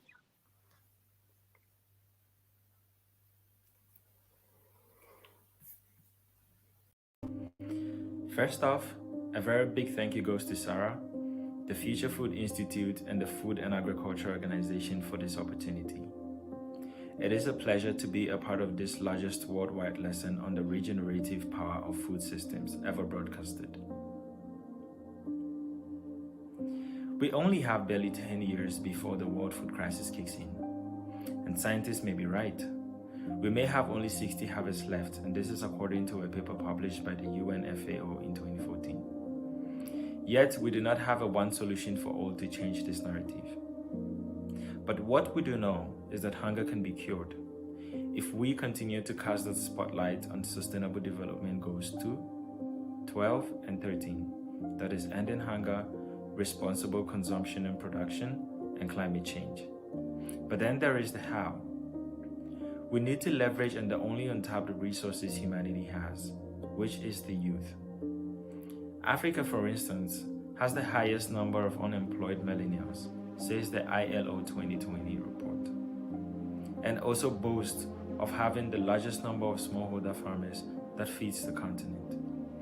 But until the continent solves its estimated $48 billion loss to post-harvest, that boast is important. But how do we do that, right?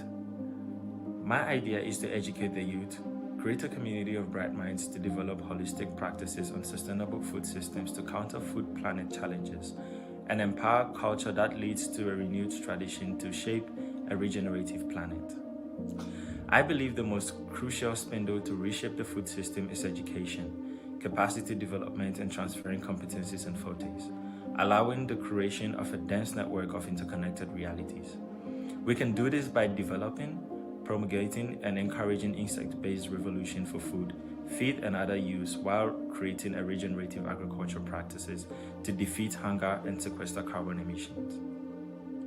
If we are able to capture at least a quarter of the minds of the youth population to embark on this journey, we can tear down the invisible physical and cognitive walls that traditionally separate urban and rural areas by linking sustainability with social proximity. Edible insects, to me, are the key to global food system. According to a 200-page report published by the UN FAO on edible insect, if everyone in the world started eating insect and they became a part of our mainstream food supply, we could reclaim 30% of the Earth's land surface, which is currently used by the livestock industry to grow animals in their feed. We could lower greenhouse gas emissions by 18%, and we could lower the cost of all food around the world by about 13%. Additionally, one big advantage is that bugs can be fed with unused side streams. I can't think of any other food source that could have this kind of impact on both the environment and the global economy. But for this to be possible, we need active change makers to actively inform and spread knowledge to accelerate the shaping of a new empowering culture that leads to reformed traditions and innovative approaches along the entire food chain.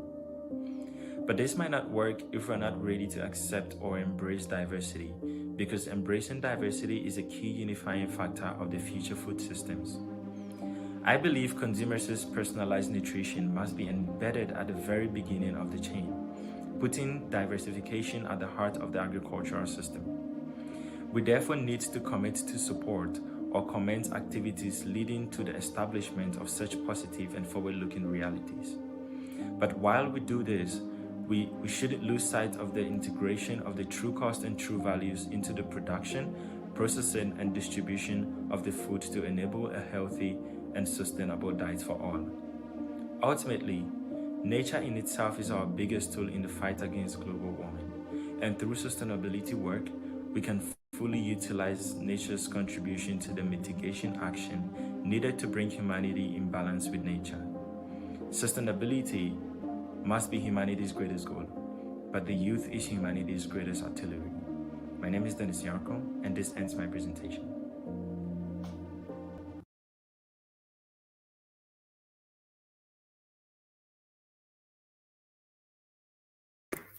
Yes, microphone. So this will be my final intervention for the Food for Earth Day 2021. And while I'm waiting for the last climate shaper to join me on screen, I just wanted to repeat how amazing and grateful I am for this growing community. We have over 155 climate shapers who graduated from either the in-person or the digital bootcamp, what we organized together with FAO. And the next dates are actually on our website, so please check it out. And also, if you would like to get to know them a bit better, we actually have a series on our Instagram account where we host our climate shapers to tell their stories, their connection to the food system, and how they are trying to act towards a more sustainable food future.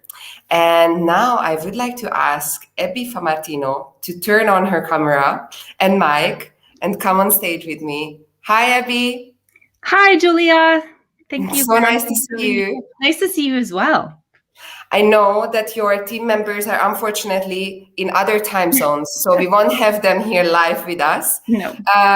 But what is more important, that also shows the diversity of your team, and you will introduce one of the hackathon ideas what you developed over the bootcamp last winter. So now, because we are very conscious of time, I would like to hand over the stage to you. Thank you. Great. Oh, so it is an honor to be here today And I'm going to present an ambitious business solution that promotes sustainability holistically, using restaurants as a central point of community connection and action. And Feed for Future is an idea, as Julia mentioned, that was developed through the Food and Climate Shaper Bootcamp program, which is a joint program run by the Future Food Institute and the Food and Agricultural Organization of the United Nations. And the purpose of our project was to engage people and businesses in the urgent issue of the 2030 agenda. So what I'm presenting today is indeed a product of a globally dispersed team who worked tirelessly over a concentrated 48-hour hackathon period. And I want to share my immense gratitude for my amazing teammates, Vanshika Bhatia, Ahmed Sanaullah, and Jessica Rosval. As a team, we have collective experience as chefs, chef owners, project and program managers, and students of sustainable food systems. In addition, we have a range of backgrounds in economics, finance, and international studies. And what I'd like to do today is to share our business, share the process we took to arrive at our business proposal, present you the business, and also open at the end for some feedback, because this is a work in progress with a lot of room for development. So during the hackathon, our team tackled the following problem statement. How might we enable chef owners to increase demand for sustainable restaurants while achieving a triple bottom line business? So this targeted question addresses the challenge that restaurants face in balancing environmental sustainability and economic viability. The market for sustainable, viable restaurants has historically been limited to high-end restaurants that reach a narrow range of customers. Yet restaurants are this magical meeting place where in some countries, consumers are spending the majority of their food dollar out of the home. So how might we create a dynamic solution to inspire restaurants at all price points, serving and employing a wide range of people to act more sustainably in service of the 2030 agenda? We identified 3 key influencer groups who participate and enable the restaurant industry, and explored the problems and opportunities of each of these before solidifying our idea. First, we looked at the consumer. We identified a strong consumer market for sustainable restaurants from Gen Y, the so-called life livers, and Gen Z, the self-proclaimed world savers. And statistical evidence indicates that these 2 generations make up a combined 66% of the current consumer base. And they're willing to invest a majority of their disposable income to support and enjoy sustainable businesses as a way to showcase their values of welfare and wellness and climate awareness.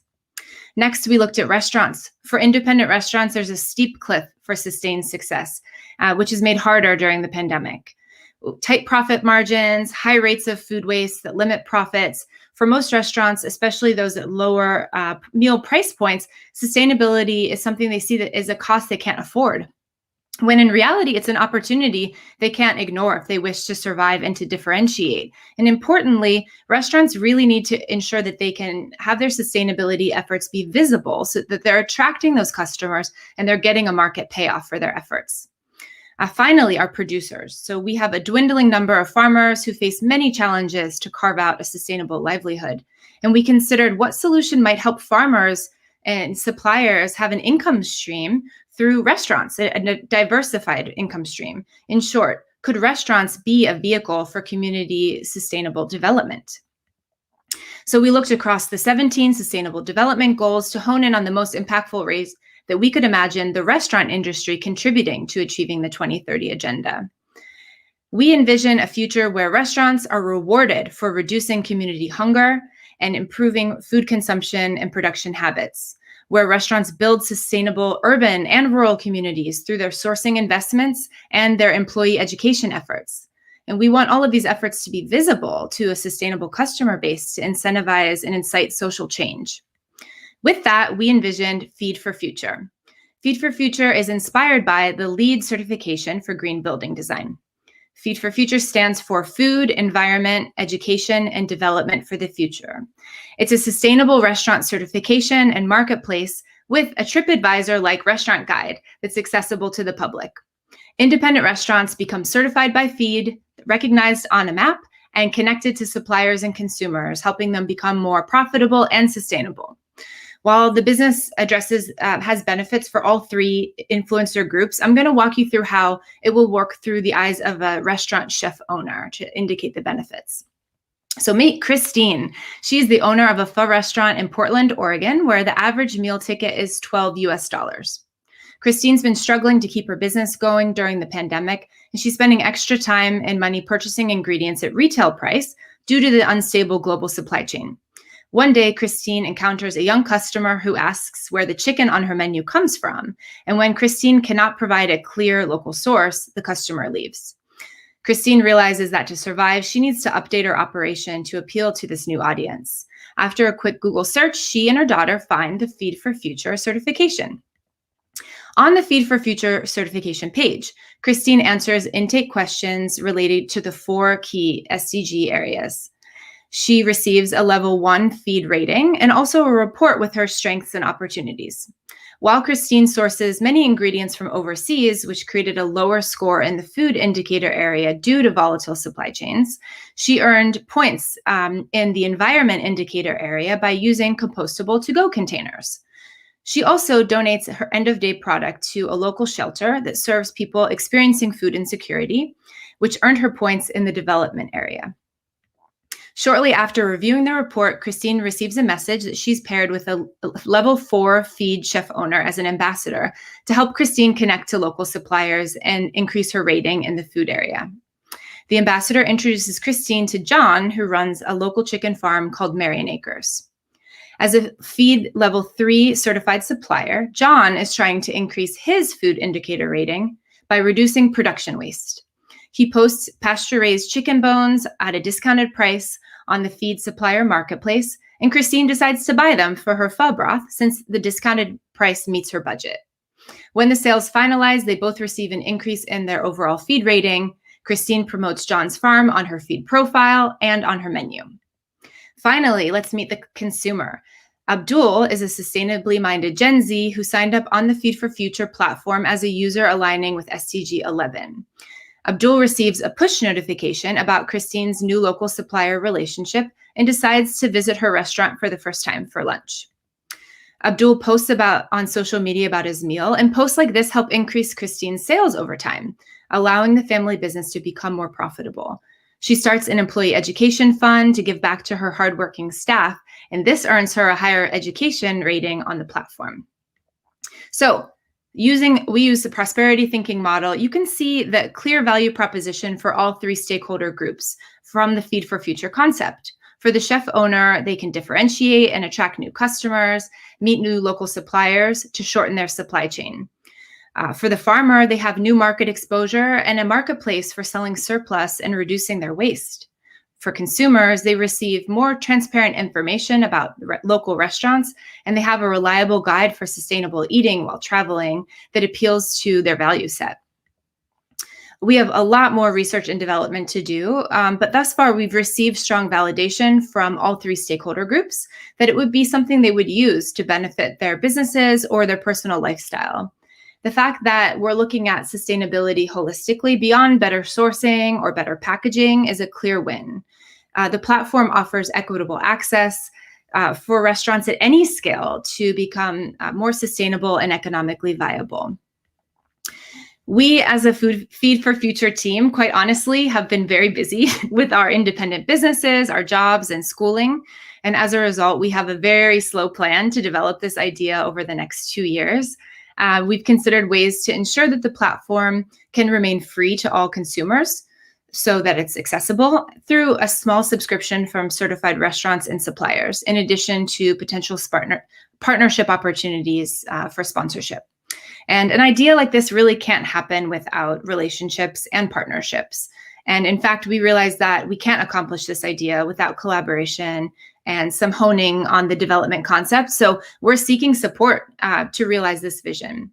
If you're interested or have ideas about possible partnerships, we would love to hear from you. I've listed my email here. I'll also put that in the chat, and we'll also send out a survey just to gather some general information from you that I'll also place in the chat here, as well as post on social media. So in closing, here's my final thought for you. This Feed for Future business concept is ultimately a community action movement with restaurants at the center. The idea presents a way to ignite sustainable change with the potential to support the triple bottom line for businesses, as well as the 2030 agenda. It's a pro-sustainability food movement that can spread far and wide in service of resilient communities and restaurants. Thank you for your time. Evie, thank you so much. It was so nice to hear about the project again in such a concise way. In the meanwhile, I shared the link to the survey on all of the channels where we broadcast. So please, everyone, at least take the first step and support the project by filling out the survey what the team put together. And if anyone else has other ways of contributing, you have Abby's availability, or you can also reach out through Future Food, and we will make sure that you are connected. So Abby, I wanted to thank you again to represent Feed for Future on today's Food for Earth session. And now I will hand over the virtual torch to San Francisco. So Abby was dialing in from Portland, and now we are moving to San Francisco, handing over to one of our great ambassadors and Future Food family members, Tim West, and his guests.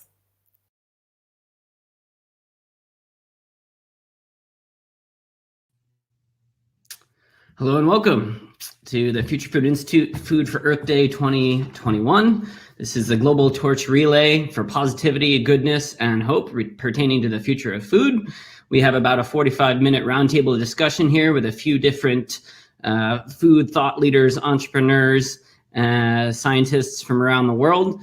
And we are going to discuss what gives us hope for the future of food. So I'd like to bring up the three panelists here.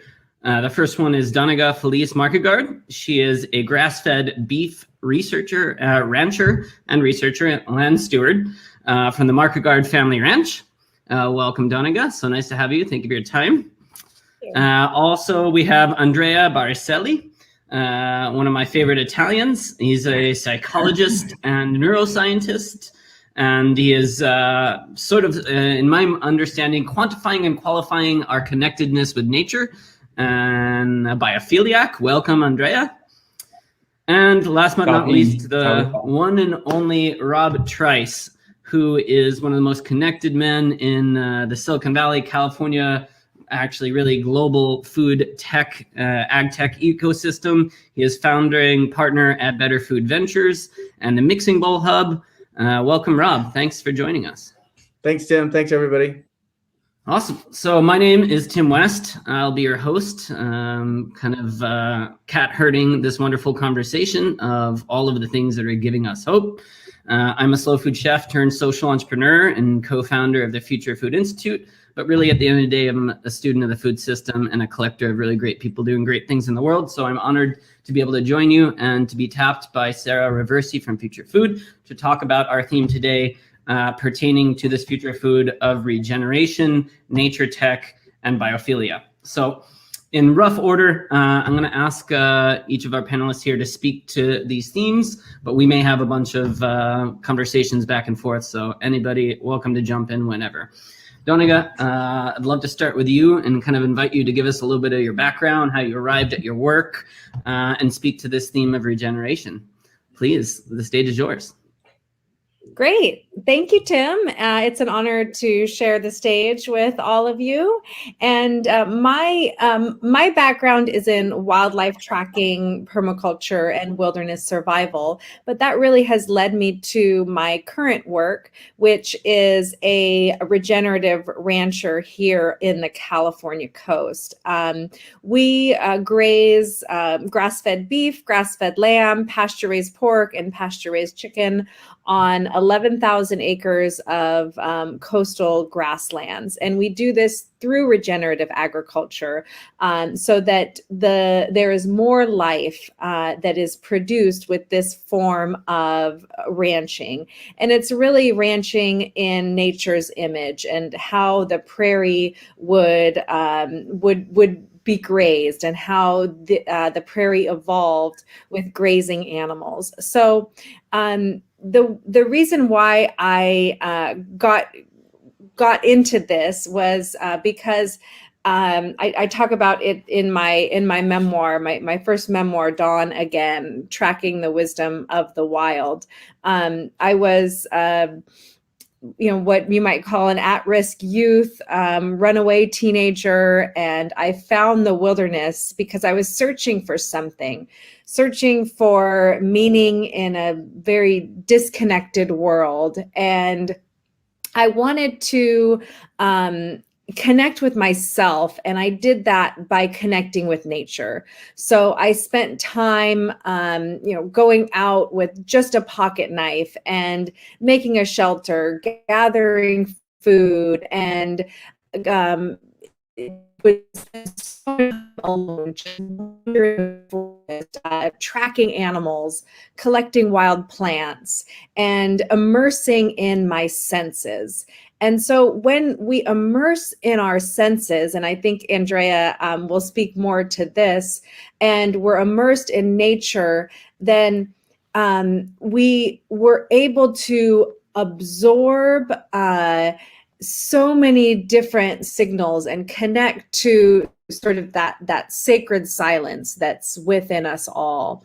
So by connecting with nature, inherently it brings about a curiosity for life, a curiosity for connection and relationships. And often that curiosity leads to a passion, that you're passionate about something. And that passion leads to a greater vision of how we can all play a role in the larger ecology and framework of this incredible planet that we're celebrating today. So I learned about regenerative agriculture from that place of immersion. I would spend my summers in my youth tracking wolves in the largest tract of wilderness in the lower 48 states. And it was on one occasion where I was following an alpha wolf, and he led me to a rendezvous site where the pack had gathered, and they were feeding on a bull elk that they had just taken down. And it was one of those experiences that you'll remember the rest of your life, because the hair on the back of my neck was standing up, and I just felt so alive from connecting with that wolf and being immersed in that wilderness alone, and also sort of on that edge of fear, and being able to surrender to that trust that I was going to be okay. And so it was this rendezvous site that really taught me about that relationship of predator and prey, that when the predators move through a landscape, they're moving the herds of the prey animals. So in this case, it was the elk. The herds of elk would move from meadow to meadow, and the wolves would follow them and take down one wolf or take down one elk and feast on that elk. But after the elk had moved through, it was like the meadow had become alive. They had trampled the plants. They had left their saliva. They had wallowed. They had sort of hydrated the landscape, like this dance of prey and plants. And this has actually been studied extensively in Yellowstone National Park. It's called the Trophic Cascade, where when a predator comes into a landscape, in that case the wolf, then everything moves. So the predator moves the prey. So instead of the elk hanging around those riparian areas and just grazing in one spot and sort of becoming lazy, those predators move those animals. And then in turn, the plants really thrive. And what they saw was the songbirds came back and the beaver came back. So that is really what brought me to my work today, is that I found that the way nature functions creates all this life. And we've really messed things up. But if we can take our place and start to tend to that wild and work with nature and let her then regenerate, because that's what she's really good at. That's what Mother Earth is really good at, is regeneration. And so it's not enough just to walk away, because we belong here too, and we have a place. So after I realized that the predator moving those elk and moving those prey species were vital to the health of not only that elk population, but also all of the plants and all of the species. And when that ecology is in place, then there's biodiversity, there's abundance of life, and there's species that come back and flourish. So there's no ecologically intact ecosystem devoid of animals. So if we're going to practice regenerative agriculture and we're going to talk about mimicking nature, then we need to immerse ourselves and really understand nature and be a part of nature and understand our role. So that's why I always tell people that the foundation, what you should be bringing your kids to and where you should be focusing before you can even begin to think about regenerative agriculture is get to know your place. Get to know all of the plants, get to know the birds, get to know the animals and how everything relates in a symbiotic way. And get to know the historic ideal, how the indigenous people stewarded that land, and they lived in this balance where their actions created their own survival and the survival of all of the life that they depended on. So how can we then look at that historic ideal? So here where I live, it's grasslands.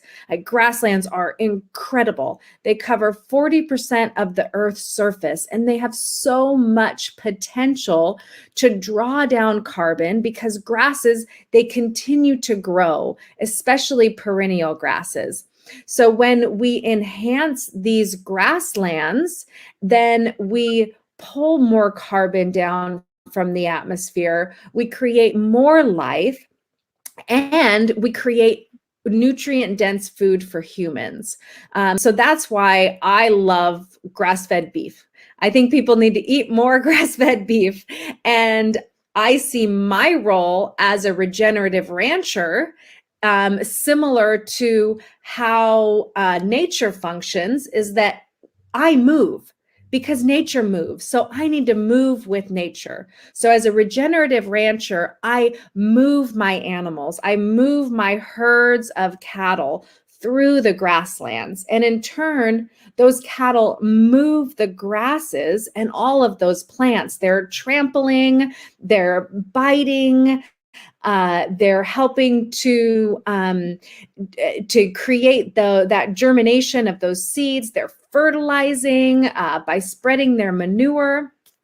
And then they move on, and those grasses grow, and all of that green leaf pulls down carbon through photosynthesis, and that then moves the soil. So that's really where that sweet spot is that by grazing in this way, we're producing more biodiversity above ground, which leads to biodiversity below ground. And the healthier the soil is, the healthier all of us are, the healthier our food is, and the more drought resilient our landscapes are, because all of that soil organic matter that is built when soil is covered, when those basic regenerative agriculture principles are followed, that holds more moisture. So we need to get away from those industrial agriculture models and start to ranch and farm in nature's image and bring more life. And it's possible. It's possible because what we're seeing on these rangelands is is stunning. We're seeing so much carbon being drawn down. We're seeing an increase in native perennial bunch grasses. We're seeing an increase in threatened grassland birds. I was just out all day yesterday with the Audubon Society and looking at, you know, the grasslands are the solution for so many of these species that are holding on by a thread. And the people, groups like the Audubon Society are looking at grass-fed ranchers and saying, okay, your form of agriculture, of producing food, is not tilling the prairie. It's not contributing to monocultures of corn and soy. It's not releasing carbon in the atmosphere because the soil is being covered. It's not creating habitat loss. It's increasing habitat. And it's looking at how the indigenous people steward this land and mimicking as much as we can in a very humble way to start to regain those carbon stocks and that water storage that once existed in these grasslands. And so that's what really excites me about this day right now, this Earth Day, is that there's so much talk about regenerative agriculture. I've been on so many different panels, and it's real and it gives us hope. And we can see certain examples where this does work, and if we scale this will work. It's going to take a lot of partnerships, but I do see a lot of hope. So please stay in touch. I'm really honored to be on this panel with all of you, and yeah, happy day, and let's make this the start of a really positive future where we can regenerate life with every action we take, and stop trying to tame the wild. Let's tend to the wild. Wow. Danica, thank you. I could do 24 hours on just hearing you talk and about your passion. What I'm hearing is this sensory immersion really brought you to wildlife, where wildlife became your teacher, and now you've become the teacher and are using these grasslands to produce a food product in a regenerative manner. And wow, that surely piques my curiosity. Thank you so much for sharing. I'd love to shift over to Andrea, somebody else who's deeply connected to nature, a biophiliac, a term referring to a human desire to commune with nature.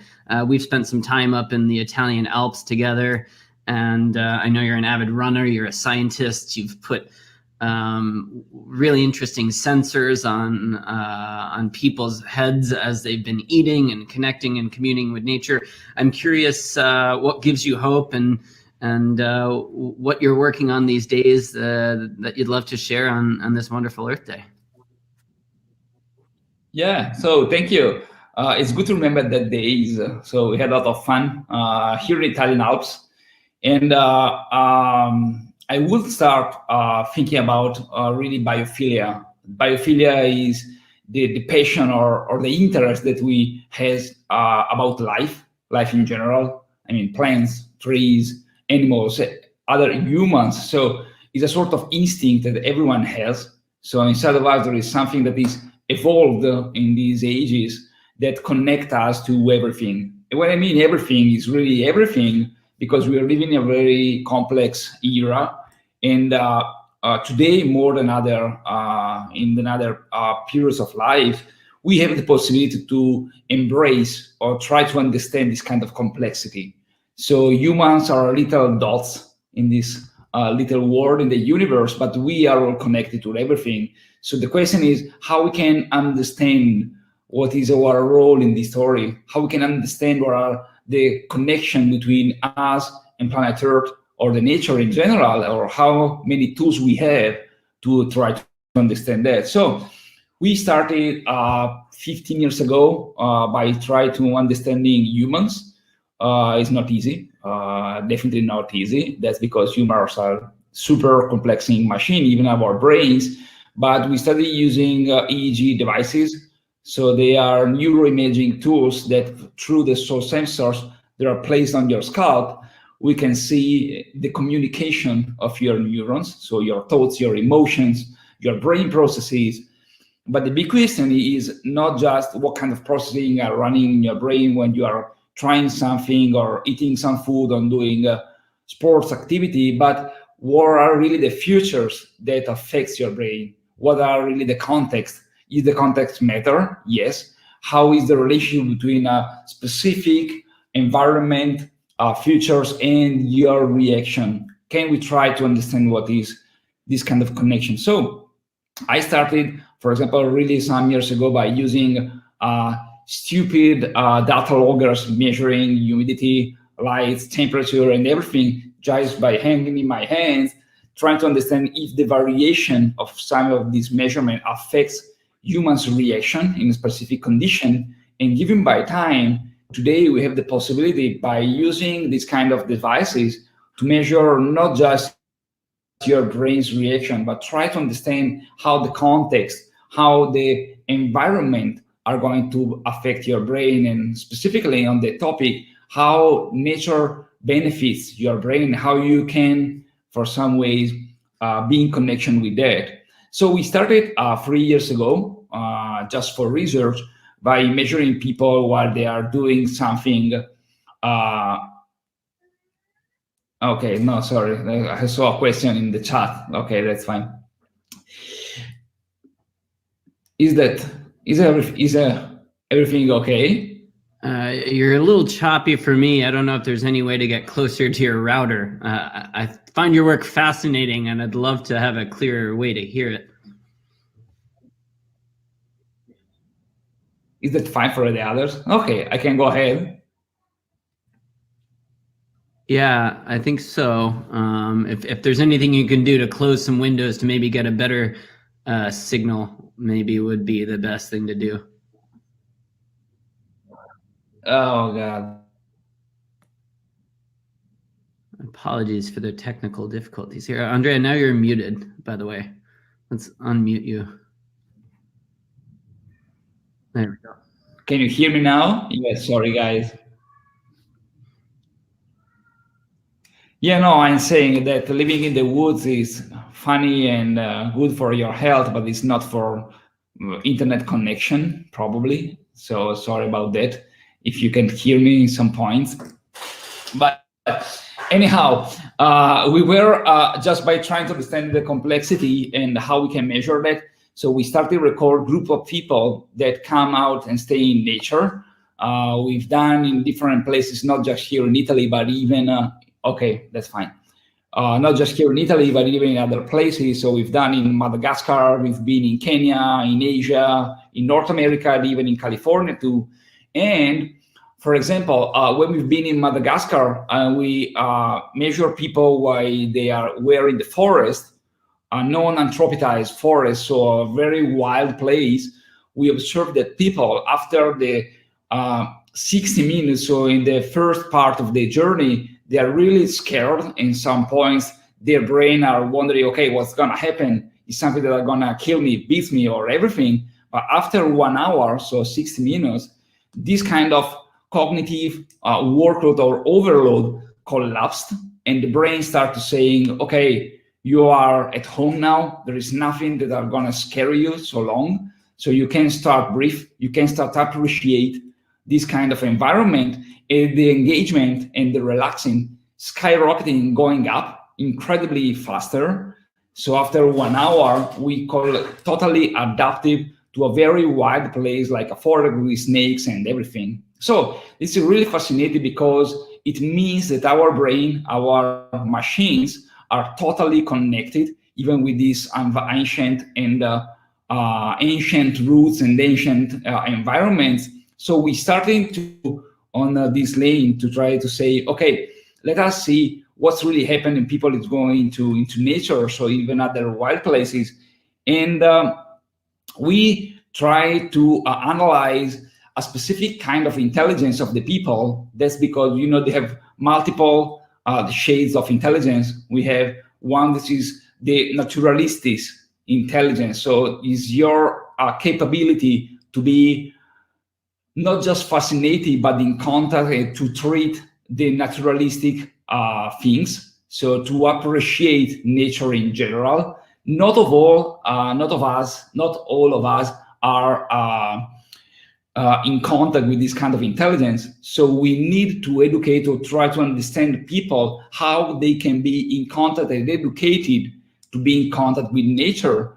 So one, as Donica said, probably curiosity is the first stages of this kind of journey. So we need to put people in contact with nature. That's because the curiosity needs to the knowledge. So once I'm in contact with something which is unknown to me, I start wondering and asking to myself, okay, what kind of feature is that one? What kind of plant? What kind of tree? What kind of benefit? Or what kind of feeling is that one that is rushing into me while I walk in this kind of woods? And you can't love or take care about something that you don't know. So if you want that people are in contact and try to keep and preserving this planet, we need to put the people in contact with nature. So once they know something, probably start to arise into you the feeling to protect and to love something. So our job today is to use our tools to, one, understand the benefits that connect and comes from nature to human beings, and use this kind of tool to gently nudge the people to be in contact with nature, to be outside by explaining what kind of benefits they have, stay in contact with nature. But more than this, to use this data to policymakers, governments, and everyone that today need to take decisions. Today they need data. They need very reliable and solid data to take decisions. If I'm going to invest such money today, it's better if I take one decision that go into the direction to one of the planet, the second to help the people. So today our journey is try to working to create this super large matrix of data, this super large database of human beings and nature, and try by using this kind of data to be predictive and go into this direction. Is there some questions? Yes. I'm hoping that this is coming through better for the recording than it is for me. Maybe it's partially my audio, but I'm understanding Andrea just fine. I'm not having any issues on my end. Yeah. Great. Maybe can I chime in a little bit? Please do. Okay. Oh yeah, sure. Andrea, I think what you're doing is really cool, and I think about COVID and how that caused, I think, everyone to really appreciate getting access to the outdoors and the greenery much, much more, including government officials, right? And that we talk about the nature deficit disorder, and I think that I'm actually Donica's neighbor in the little town of Pescadero, California, and I'm sure she would feel the same, that we had access to tons of land where we could be by ourselves. We didn't even have to wear masks because 6 feet, we didn't have to worry about social distancing because we have more animals than humans where we live. And I think that's really important. I wanted to say something about Donica's biophiliac kids, because she raises her kids in a very natural environment, and she's got these wonderful kids that are full of purity and positivity and passion. And you can see that benefit of them having access to the outdoors and the way that Donica and her husband, Eric, raise those kids out in nature and the benefits that they see from that. Yeah. So yeah. I had one more thought. Go ahead, Andrea. No, yeah, saying I had the pleasure to be in Donica's ranch last year. We've been guests even for dinner.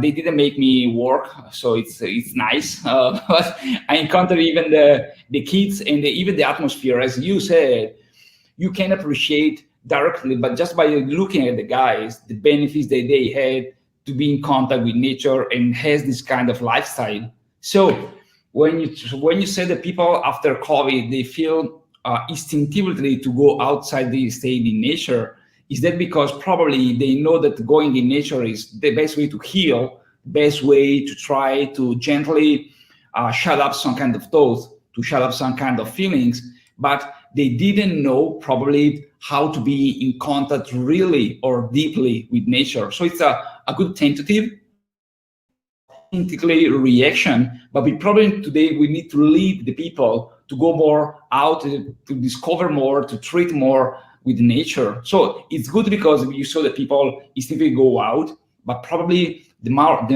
largest part of them, they didn't appreciate totally the real benefits to stay out in nature. I wouldn't say they are not good for that. They are totally good. They had good time and so forth, but probably they didn't understand completely what kind of benefit, what kind of, if you do regularity, this kind of connection is going for you. So that's the role of a company like us and guys like you to say, okay, guys, it's good. Let me explain what you can do more for that, and why for that reason is this kind of benefit. Yeah. So Tim, you wanted me to talk a little bit about nature tech, right?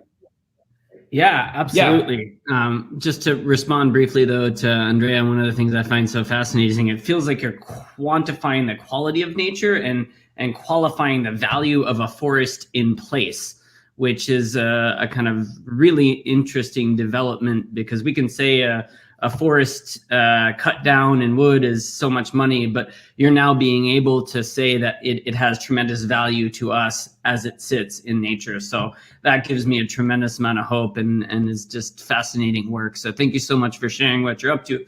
And yes, Rob Trice, I know you could talk for hours about this type of stuff. So please bring it home for us. Tell us a little bit about what gives you hope as far as the future of food pertaining to nature tech. Well, on the nature tech, the term itself could be a bunch of different things, and kind of link this back to Andrea a little bit. Donica, I don't know if you know, but we have 820 visiting goats. And so this weekend I had to help out with the goats. And as weird as this sounds, there is a calm, this, Donica, hanging out with the animals. So being amongst a herd of 820 goats, I still don't understand goat yoga, but hanging out with a herd of goats, there's a calmness that comes to it. It's the same thing with the cows. It's just when you're out there, I think maybe, Andrea, if you get over that initial fear of what the animals are and you understand that you can coexist with them and there's a mutually beneficial relationship. So that's kind of tying into Andrea, but then also the reason that we have those goats there is that they are nature tech, in the sense that last year we had a fire that came within 3/4 of a mile of the ranch, and we're actually using those goats for fire mitigation purposes. So we're sending them up into the brush that we have to clear them out, clear out that brush, and help prevent any potential forest fires reaching that ranch. So that's kind of one. That's probably not exactly what, when you wanted me to talk about nature tech, goats is probably not what you had in mind, Tim. So maybe what I can do is just give a little bit of background on myself and my focus areas. So the community that Donna and I live in is 45 minutes west of Silicon Valley. My background is about 15 years in mobile internet telecom venture capital. And I actually met Tim at an event 8 years ago called Hack Meat.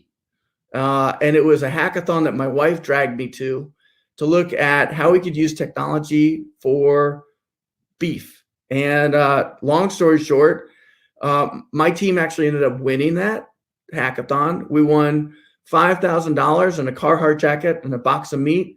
And I ended up with my picture on the cover of Modern Farmer magazine, somewhere my parents never thought they would ever see me.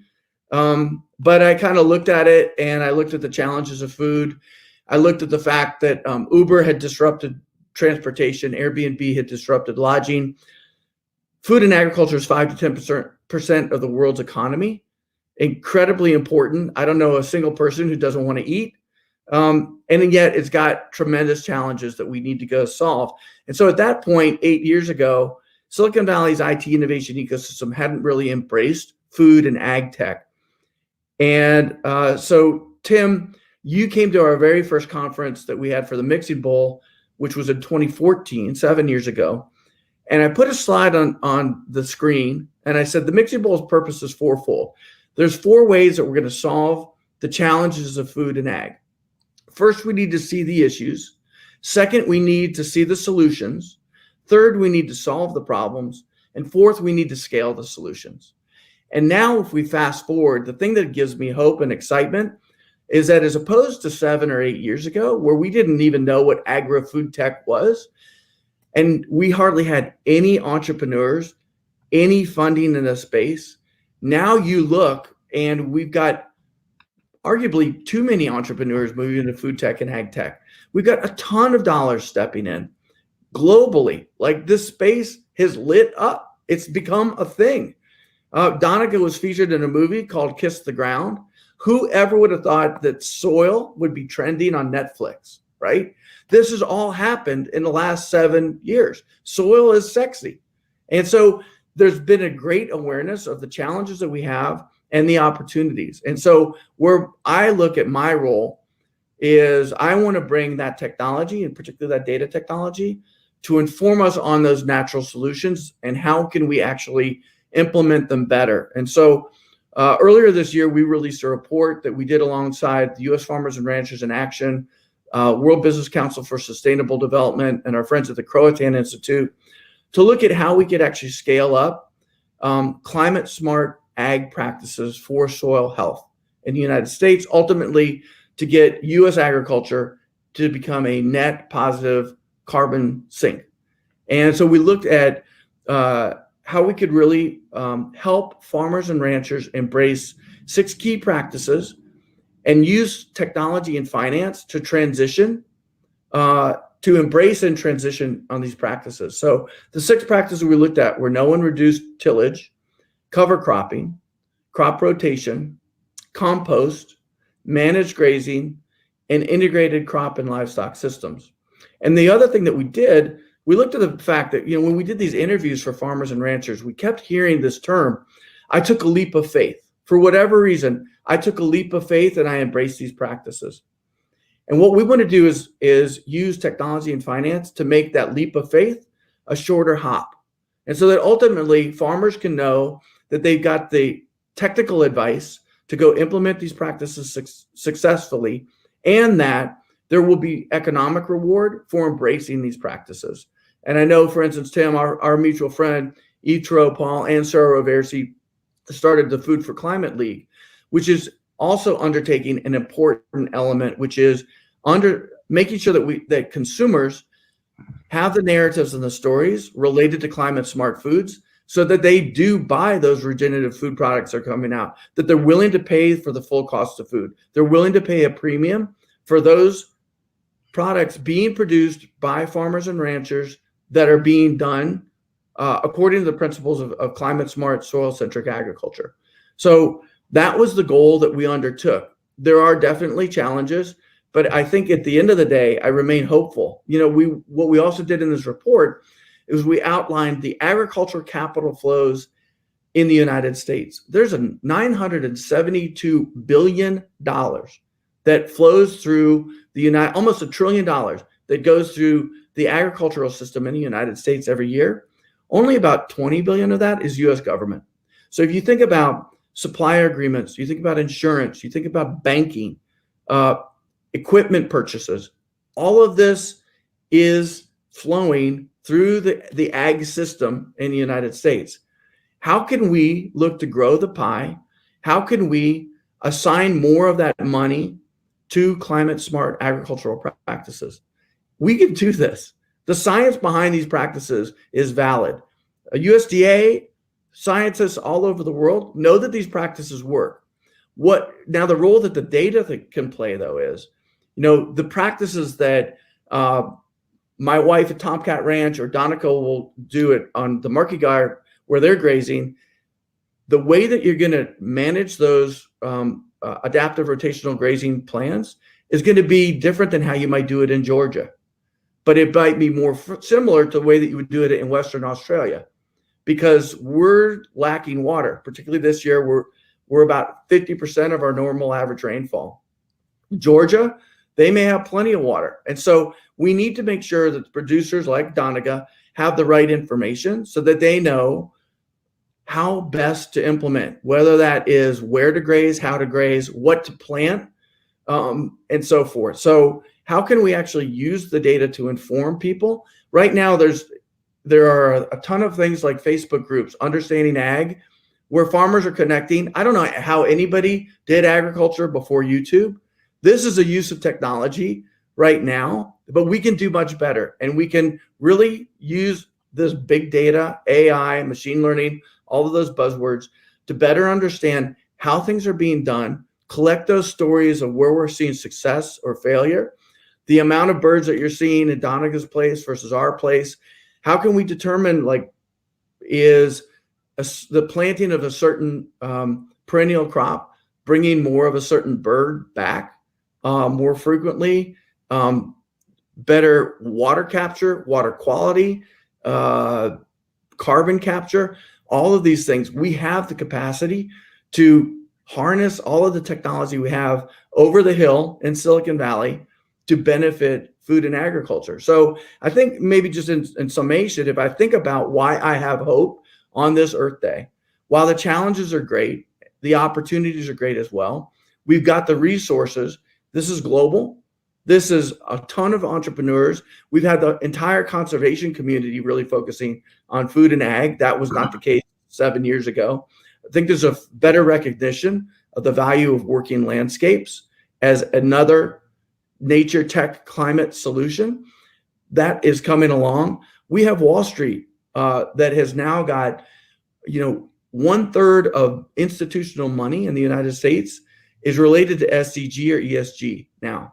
And so you're looking at the application of big Wall Street money to projects that meet their financial goals, but that are also aligned with the SDG goals. And so all of these things, this is what gives me great hope. And of course, we've got climate change happening. And so there's a need for us all to focus on this together. I think you did a really great job at tying that up there, Rob. Yeah, and actually, one of the Rob-isms comes to mind, and it actually brings me back to my own origin story of getting into food. Was coming from getting food poisoning from fast food, from that old system, that extractive nutrient void system. And that's what really inspired my own journey into the slow food movement and then into the entrepreneurial world. But there wasn't that entrepreneurial ecosystem when we met 10 years ago. Now, as you said, there is a tremendous amount of entrepreneurs out there. There's a tremendous amount of information on what the challenges and the opportunities are. There's a lot of solutions that are finally being funded. But the future of food, to borrow your term, I like, what you just said, it's fast, and it's fast flows of information, of feedback systems, of getting to understand, what really is the value, what is working, but it's really going back to the basics. It's pairing slow food with technology. And I kind of want to just wrap up by saying that the thing that gives me the most hope is, first of all, you guys, and it is the other folks that are watching around the world that are tapped into the Future Food Network. We have this global community beyond borders, all around the world that actively care about this. And also what you mentioned, this unifying force of climate change.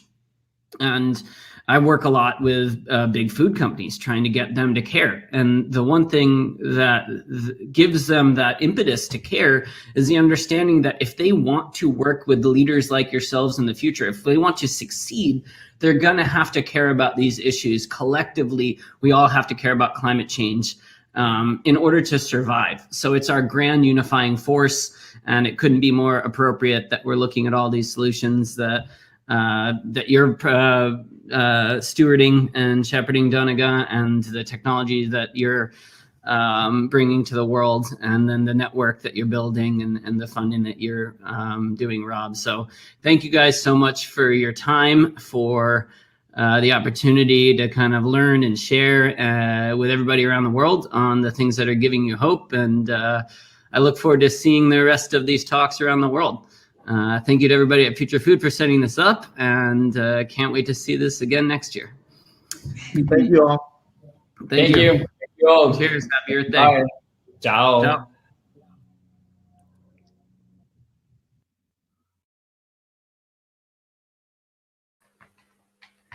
All right, so much insights. So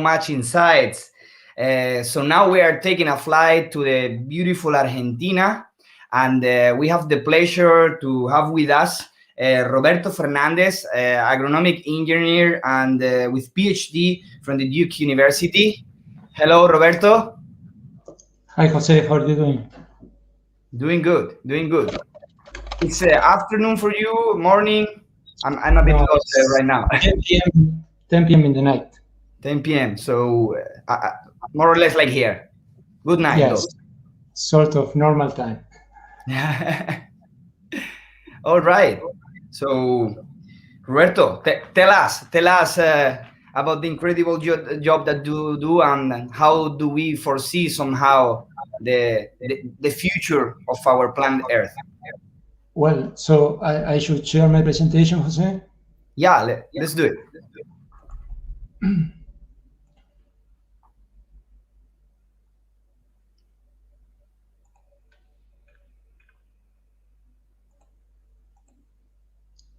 Please tell me if you are seeing my screen.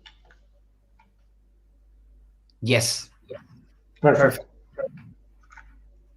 So what I would like to spend these 10 minutes on are the obstacles and opportunities for an ecological intensification of agriculture in Argentina.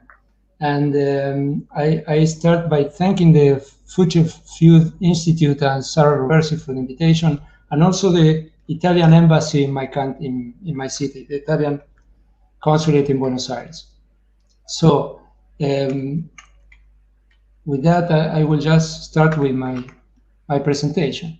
The idea of ecological intensification implies using ecology principles to improve our production systems. And as the top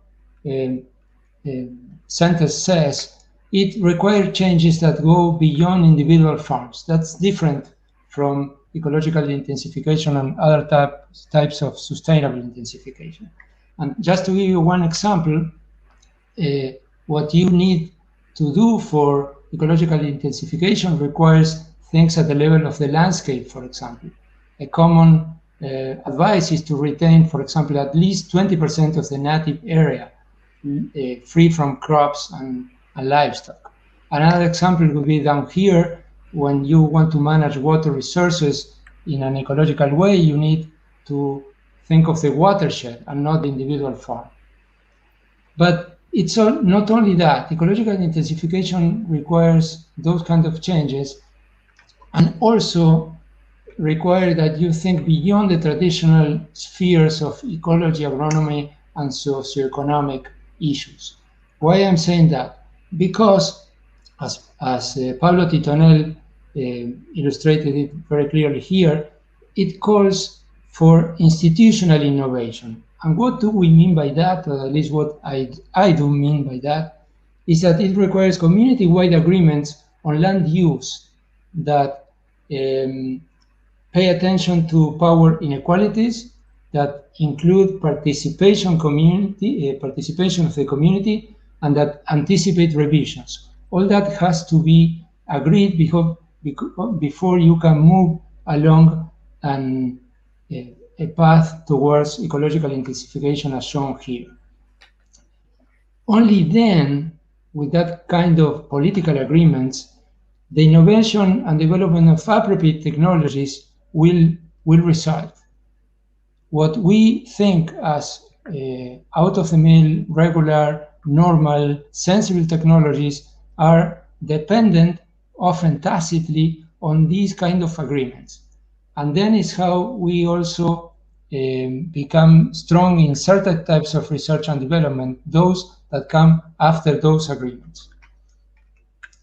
Now I move to a couple of actually 3 examples from technologies in my country, which is blessed with many type of ecosystems and productions, but I will focus, which are all important, of course, but I will focus on the larger production that goes on in the center north of the country that involves 50 million cattle heads, a little more than the people heads that we have in the country, and around, depending on the year, of 30 or 40 million hectares of annual crops.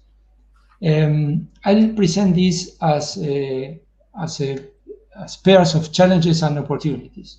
One challenge that we have in extensive agriculture is that it is too successful, and because these kind of systems produce the main commodities for export, and under business as usual conditions generate very hard to replace currency revenues. But on the other hand, of the same coin, you can say that by the sheer volume of operation, it's relatively easy for the central state to control this by traditional means, by traditional fiscal and taxing means. For example, in the last 20 years, you can see that the area with soybean increased, the area with maize increased, but in a scale that's much smaller. But at some point, you see a reversal on that pattern, and that's just because the reduction in core exploitation duties. That was an action taken by the government that completely changed the activities that farmers chose to do. And that had a very likely unintended effect, that was that the area under almost continuous no-till soybean had a chance to add cereals as corn here and wheat, which I'm not showing, to the crop rotations. And that has huge implications for the quality and possibilities of managing adequately fertility of the soils. As I said, that probably wasn't on purpose, but that's a kind of scale that you can change activities by standard fiscal measure. One characteristic of our cropping systems is that they are thrifty. As these authors postulate here, Argentina uses very little labor compared to China, for example, very little nitrogen and phosphorus on fertilizers compared to many other developed countries, and doesn't have exportation subsidies. As I told you, it actually has exportation taxes. And this, in a sense, this thrifty cropping or generalized low use of inputs can be seen as opportunities as well. For example, on the technical side, successful and evolving process-based technologies have arisen behind this attitude and policy and custom of having thrifty cropping. On the other side, on the institutional opportunities, one might think that higher use of inputs might lead to higher yields and therefore to land sparing, as in Borlaug's hypothesis. But that actually doesn't happen, and that leads us to the second challenge of the 3 I will show. The second challenge is that intensification over the years did not lead to expected land savings, because what occurred was a rebound effect. Most of the agricultural expansion occurred over naturally wooded areas that then become soybean and corn fields.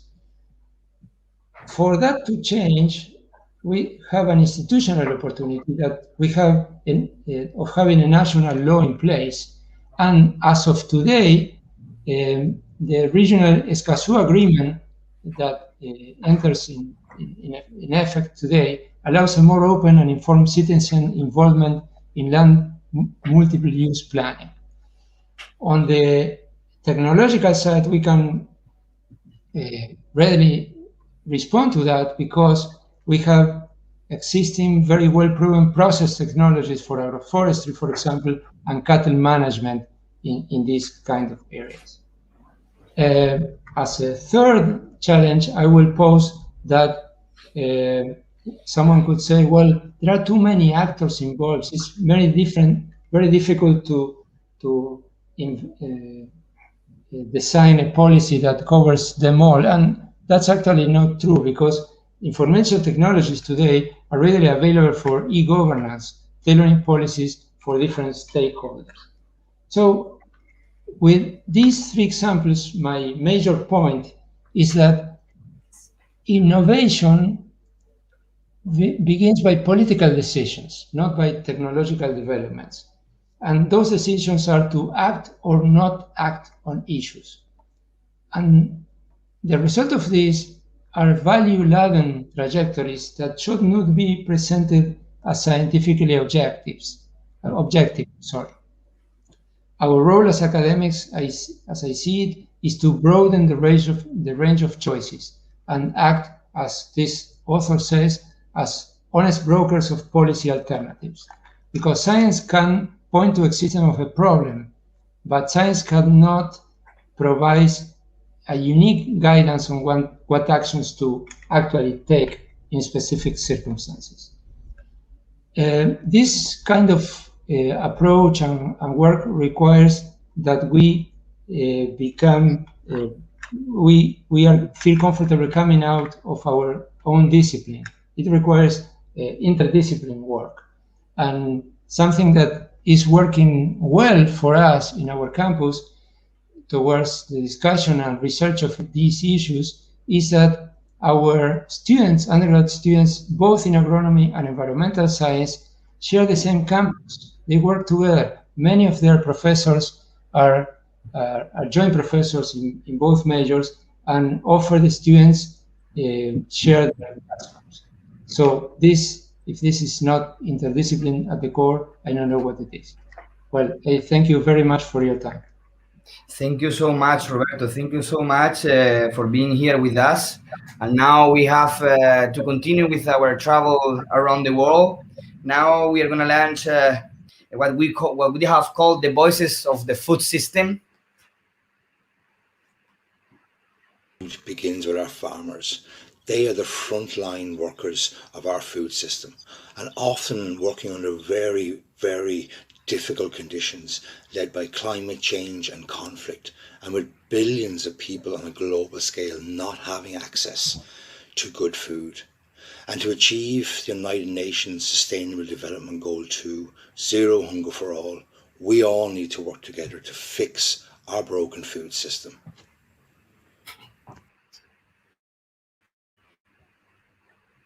Begins with unpolluted air, land, and water, environmentally sustainable farming and fishing, and humane animal husbandry. But it doesn't end there. Climate change is disrupting the natural order of our planet, and at the core of global warming is our broken food system. There's people all over the world working together in accordance with the global goals to build a better future for everyone. These people aren't just scientists and politicians. These people are small business owners, farmers, and chefs. And we believe that by changing the way we do business, we can create a better world by 2030. Chef's Manifesto is a global action network focused on SDG 2, Zero Hunger by 2030. We believe that when sustainable-minded chefs and producers work closely with smallholder farmers and fishers, we can get our food system back on track, protect biodiversity, and deliver good food for all.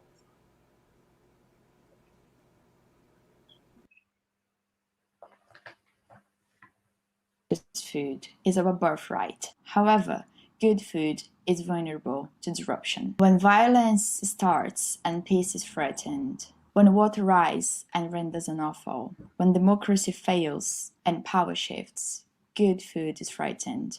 And then, for billions of people, this birthright is brutally neglected. It's our responsibility to engage to reverse this situation, raising our voice, using our power of choice to support regenerative sustainable systems which generate good food for all. Thank you.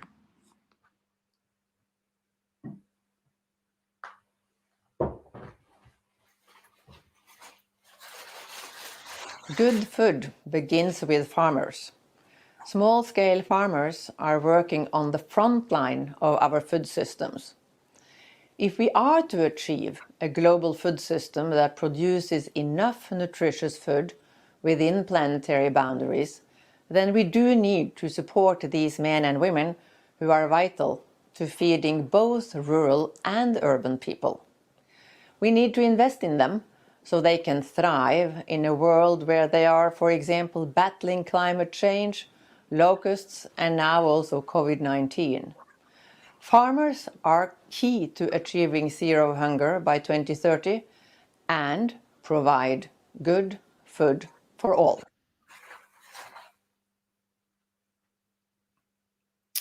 All right, and now let's take another flight. We are flying to Colombia, and we have the pleasure to have here with us the Deputy Minister for Agriculture and Rural Development. 22 de abril, Día Internacional de la Tierra. Es el momento propicio, por un lado, ratificar el compromiso del gobierno colombiano y seguir trabajando con la FAO y con demás entidades internacionales que siempre y en todo caso buscan el desarrollo rural integral. Pero también, hoy 22 de abril, y a partir del COVID-19, queda en evidencia o se han priorizado dos grandes elementos. Por un lado, es una prioridad garantizar la seguridad alimentaria de toda la población y por otro lado, entender que en la ruralidad existe un gran elemento de reactivación económica. Seguridad alimentaria y reactivación económica a partir del cumplimiento de los Objetivos de Desarrollo Sostenible 2030. Y es así como bajo el liderazgo del presidente Iván Duque nos hemos comprometido como gobierno para que en el año 2030 podamos tener una reducción del 51% de la emisión de gases efecto invernadero. Pero también hemos firmado más de 4 pactos de cero deforestación, con cadenas como la ganadera de carne, como la ganadera de leche, como el cacao, como la palma de aceite, entre otros. Pero también estamos realizando un gran trabajo en la certificación de buenas prácticas, en el buen manejo de los recursos naturales. Por último, podemos decir que durante toda esta semana el gobierno colombiano, bajo el liderazgo del Banco Agrario, vamos a sembrar más de 100.000 árboles a lo largo y ancho del territorio colombiano. Feliz Día de la Tierra. El mundo y Colombia requiere cero deforestación y más cumplimiento de los Objetivos de Desarrollo Sostenible.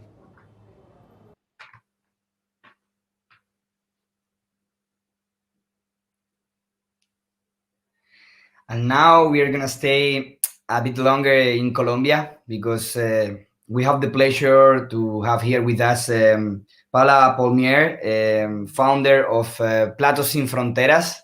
Hello, Paula.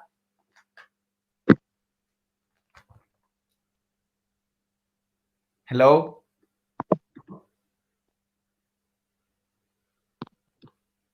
Hello, Paula, can you hear us?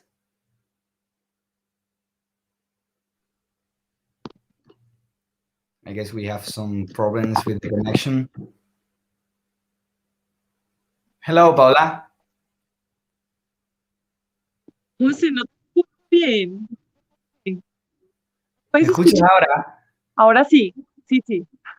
Vale. ¿Quieres que la hagamos en inglés o en español? Como quieran. No, we can do it in English. I'm.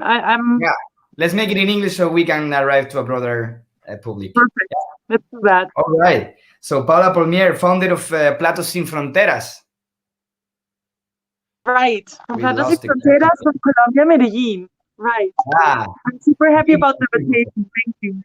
Beautiful place. So tell us a little bit about this Platos Sin Fronteras and how it's going to help us somehow to arrive to a better future.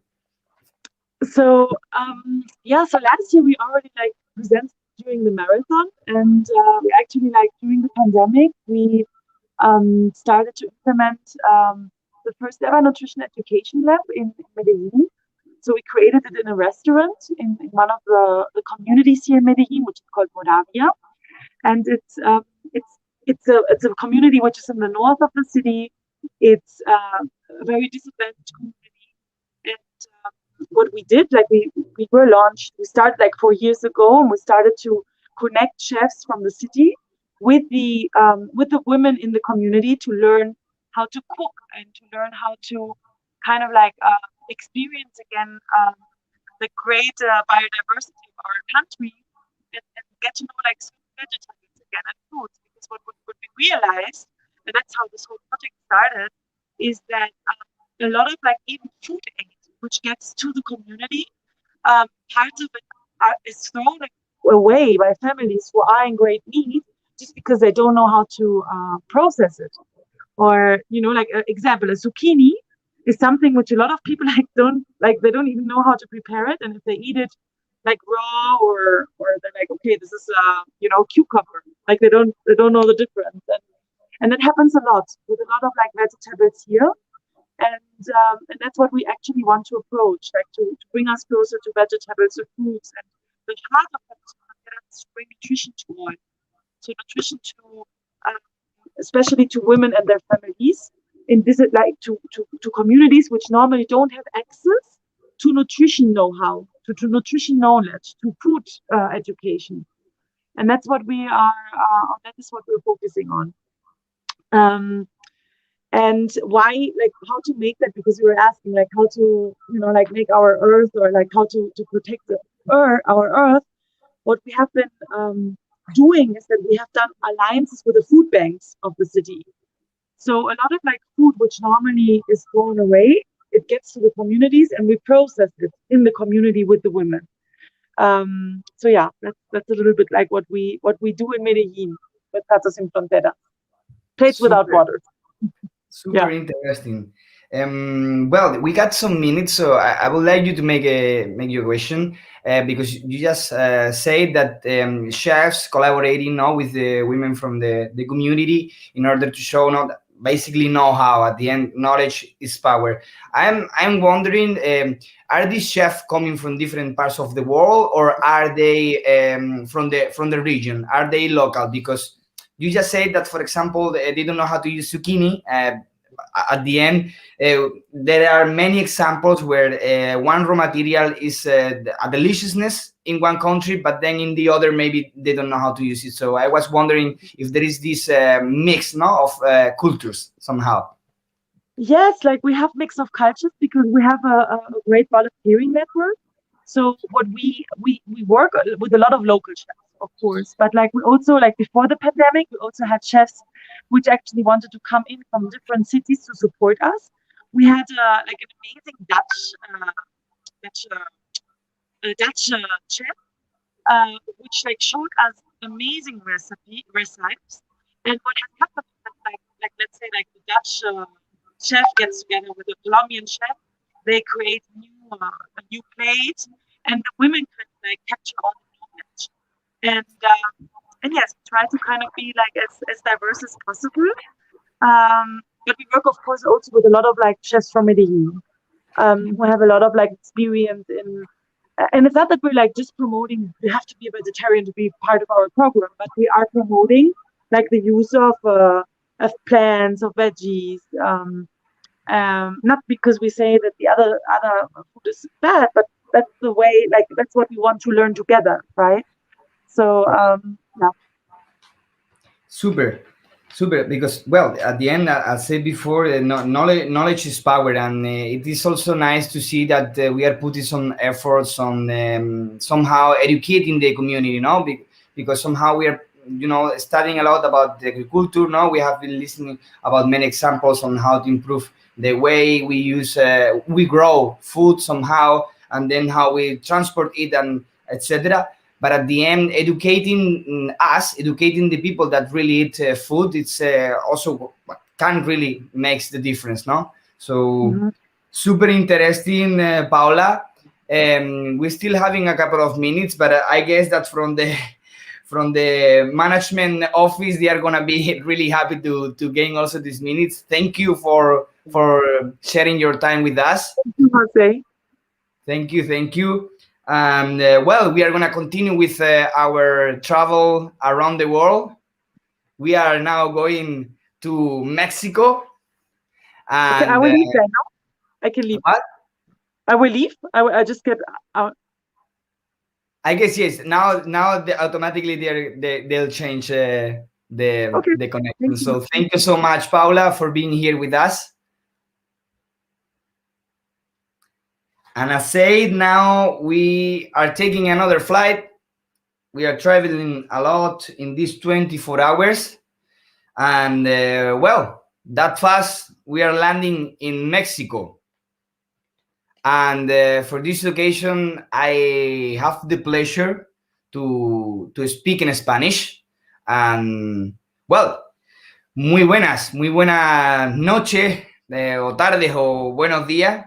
Tenemos el placer de recibir en pantalla a María Iba, Sol Ortiz y Víctor López.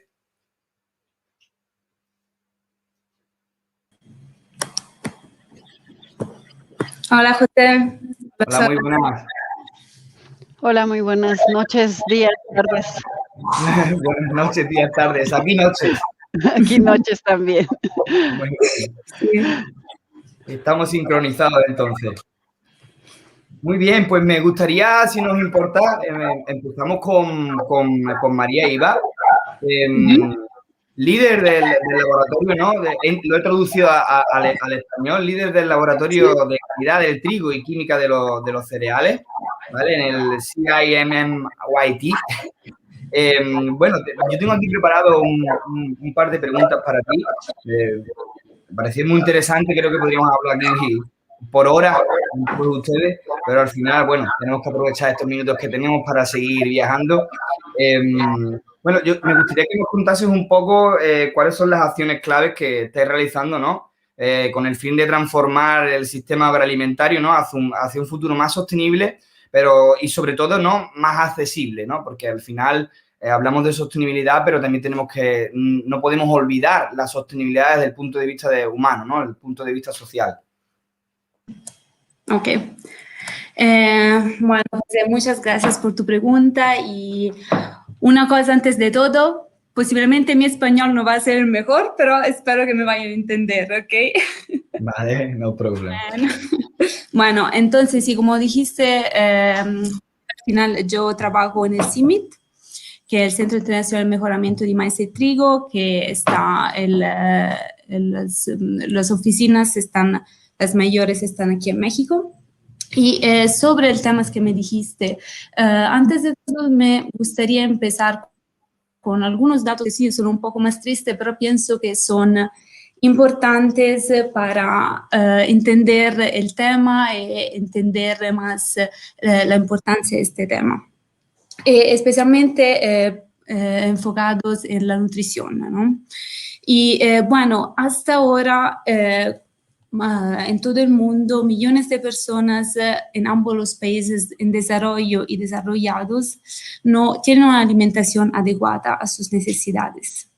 Y también las dietas de mala calidad son desafortunadamente la raíz de todas las formas de malnutrición y hasta ahora causan alrededor de más o menos 11 millones de muertes prematuras de adultos cada año.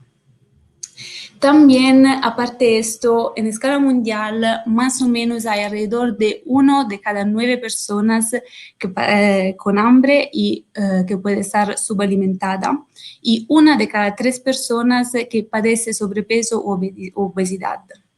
Y también se estima que, aparte de esto, alrededor de 2 billones de personas sufren de carencia de micronutrientes como hierro y zinc. Bueno, la incidencia, claro, de todas estas condiciones está fuertemente determinada por diferentes factores, que pueden ser ambos geográficos, sociales, económicos, y claramente hay algunos países, especialmente los países en desarrollo y especialmente los países que son en lugares como, por ejemplo, en África o en Sur Asia, que son más afectados. Y parte, yo diría, de la razón que contribuye a todas estas problemáticas está asociada pero con el sistema agroalimentario actual, que obviamente no puede proporcionar alimentos nutritivos, seguros y accesibles para todos, y que debe ser reorientado para abordar este problema. Además, los sistemas agroalimentarios son todavía grandes contribuyentes a la degradación ambiental y contribuyen alrededor del 28% de las emisiones de gas de efecto invernadero y también de la reducción de la biodiversidad, de la degradación del suelo, entre muchos otros problemas. Y bueno, por todas estas razones, pienso que la transformación de los sistemas alimentarios actuales es urgente para mejorar la dieta, para abordar la carga mundial de desnutrición y para salvaguardar también la salud planetaria. Sin embargo, pero abordar cualquier parte de este desafío requiere, yo pienso, la comunicación entre todas las disciplinas, diferentes disciplinas, y requiere mirar a los sistemas agroalimentarios en su conjunto, desde la producción de los cultivos hasta el consumo del producto final. La investigación agrícola sin duda tiene un gran impacto en este cambiamiento y juega un papel fundamental para la mejora y la solución de algunas de estas problemáticas. Y en mi opinión, seguramente pienso que gran parte de la investigación agrícola debe seguir enfocándose en el mejoramiento de la productividad de los cultivos, que es necesaria para asegurar la seguridad alimentaria en los próximos años. Y esto, entre todos, incluye el desarrollo de variedades que sean resistentes a condiciones climáticas extremas y que puedan mantener un alto rendimiento también en previsión de un aumento de las temperaturas, por ejemplo, de alrededor de 1.5 grados centígrados que pasará en los próximos años a causa del cambio climático. Y claramente muchos centros de investigación están trabajando en esto y más específicamente aquí en CIMI también estamos trabajando ambos en trigo y maíz para obtener variedades que tengan estas características, utilizando diferentes métodos que son en la mayoría de los casos utilizar y explotar la normal diversidad genética presente en ambas las variedades más modernas y las variedades ancestrales o locales.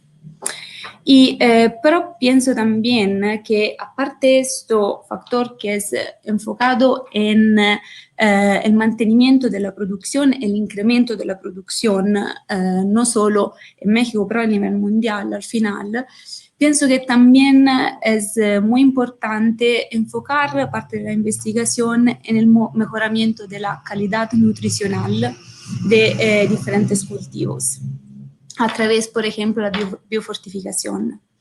En este caso, hablo de la biofortificación como el desarrollo de variedades, de líneas, ¿no? de trigo, de maíz o de cualquier cultivo que tengan un más alto valor nutritivo, pero un más alto valor nutritivo especialmente enfocados en micronutrientes que son asociados con la malnutrición. Actualmente también en nuestro centro estamos trabajando en esto ambos en trigo y maíz. Especialmente en ambos trigo y maíz estamos trabajando para desarrollar variedades que tengan un más alto contenido, por ejemplo, de zinco, que es un micronutriente fundamental para el correcto desarrollo cognitivo y neurológico de las personas.